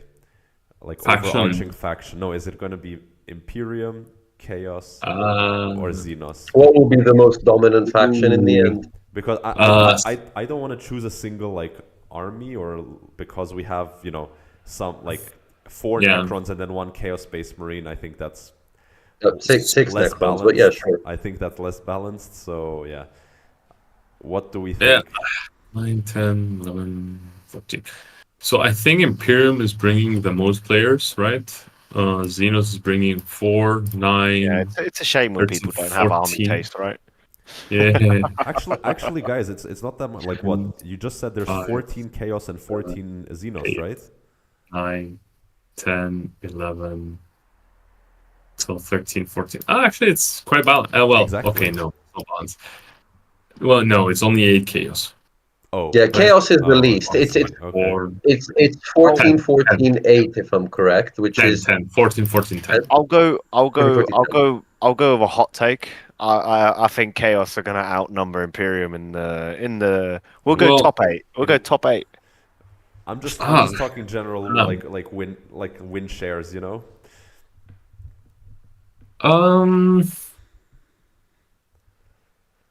Xenos. I think it's gonna be Xenos. I think. Yeah, I think we're gonna have a few Necron players up there. I think. Yeah, Necrons, Eldar. Eldar, exactly. Orcs have some good room to grow. I'm in that group, so I hope so. I'm not gonna lie as well. I think and this is part of my own success in other tournaments, which is Drukhari is a very how do you say this? Like understudied faction and underrepresented faction in Cyprus, which means that in my case I catch so many players off guard with what I can do. So yeah, I think Xenos has a good chance of coming up top this year. But the truth is that a lot of good players are coming in under Chaos and Imperium. So it will be interesting Oh, to see what the there's final result. generally a lot of good players, and in all three Mm. sort of Like factions. So yeah, some of Yeah. the top global players, even in Cyprus and globally, that are coming are Yeah. Imperium and Chaos players. We've got, we're not going to go into specific names, but we've mentioned, Floros, Kondakov, Leonid, Yeah. Marios, yourself. You're playing as well as captain of Team Cyprus. You're playing in Imperium, right? We've got, Yes. Ali is one of our top ELO members as well, who's been playing there. So it's yeah, we've got a lot of interesting things coming up, I think, and it's going to be a very big matchup. But yeah, Okay. Xenos has a good chance to And- come on top, I think. And just so we have it on recording, me and Marios have also made a tattoo bet on who's going to finish higher at me or him, and whoever wins has to get the faction logo tattooed on them. Yeah. I want to be I there when it can't- happens. I Yeah. can't wait to see Tom with the freaking Imperial Eagle. There you go, that. I want to see some Death Star tattoos somewhere, huh? Tom, I'm looking Oh, at you. Yeah. you should get one then, Tommy. Uh, But yeah. all right. Yeah. So guys, yeah, I think let's just wrap this up here at least, and let's leave our at least the viewers that we still have left, of course, at this point. But thank you guys very much for coming. Obviously, this was one of our first big, let's say, warp casts altogether for the tournament and for Warhammer generally. We're hoping, of course, that we can start doing this more regularly to discuss, the upcoming rankings, the local GTs, any news for Team Cyprus, maybe eventually discuss some Blood Bowl stuff or painting competition stuff again, like we've done in the past. So a very, very big thank you to everyone who was here today, everyone who's been following us all of this time and that's put their effort and time and support into making this what it is today. And a very big thank you to each and every one of you guys who came on today to be able to discuss this, because obviously alone it's not going to happen. But here we are. So thank you guys. And yeah, anything left for everyone else that they want to go through? I'll just say again, big shout out to our sponsors. So Yes. we've got War Colors, Owlcat Games, obviously WTC Team Cyprus, Yonkai Games, and WARPGaming, obviously. And we've got Printed Proxies as well. yeah. Thank you to all of you guys. Obviously, it's nice to see that we're getting more sponsors through, which helps us as a community, and as a competitive team as well. Every little Absolutely. helps. As we're closing, because you mentioned the rankings, here they are for anyone watching right now. The current rankings before GT. Anyone who's in Cyprus and has been playing goes on here, I believe. Yeah. And so you might see some people with 1600. They haven't played. Most of those 1600 players haven't played a game yet this season, except Flat. Yeah, I'm just perfect like that. Yeah, you're just perfect. And Mikhail and Vlad are 1600. But this Marius, is are you and I on exactly the same point? exactly the same points at That is 63. madness. Currently, it's like in the beginnings, it's easy for people to have the same because everyone's playing with people who are pretty much the same. So you're gaining 16 or 15, you're losing 16 or 17. That's true. So what we're saying is this GT is going to be a lot of shakeups. Yeah, maybe. Oh, Yeah. But yeah, like Alexander is ahead because I believe he's beaten Leonid twice. In the last two locals, I think. Yeah, no, he's beaten Leonid once. It was the last local, and I think there was one more last. No, No, maybe I'm mistaken. So in the first one, they didn't play against each other. That's They why. didn't play against each other. That's what it was. Yes, They you're both right. finished 3-0, and in the last one, they played against each other. Yeah. And Alexander pulled ahead. Leonid, I do believe Leonid won last year.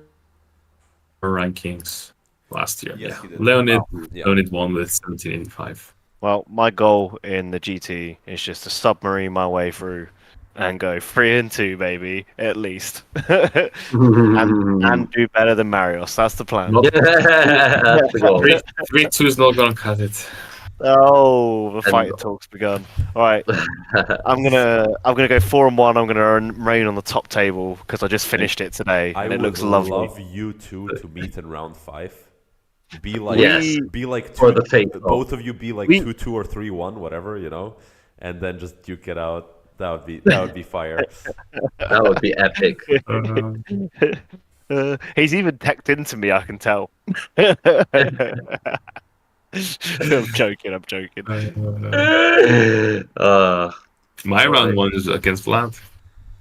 Oh yeah, scary custodies. Ooh. Yeah. No, that's a match I want to watch. To be honest. Did you guys know that 20 boys in a war bus only killed probably like 2 guards? Sock last time with 10 beast nagas and well, okay, it wasn't 10, it was like 7 left. So it was like 7 beast nagas. And a beast boss. And a beast boss did 1 wound to 3 Venatori. And that's exactly how this match could go wrong in many different ways. I made a lot of 3-up saves. But that's the issue with AP1. Yes, it is. Yep. All right, so Right. I think this is Let's leave it at that. time to stop. Yeah, midnight. Thank you, everybody, for your time. Thank you, guys, for coming. And yeah, we'll see you all at the next Warpcast, I hope. Yeah, oh, maybe. first at the GT, and then the next Warpcast. Yeah. Maybe we See do you. a post-tournament wrap-up. We definitely should. Oh, we We'll are. see where we can get the boys on that. Marios has got that lovely Nurgle tattoo on him. We're gonna do. Oh, the yes! We're Let's gonna do go. the next one. Actually, I'm sure people will want to know what happens with that, so we will definitely keep them posted. We're gonna have to All right, then, guys. share that. All right. Thank you very much. Yeah. Have a Thank good you, night, everybody. everyone. Bye-bye. Good night, guys. Bye. Bye bye.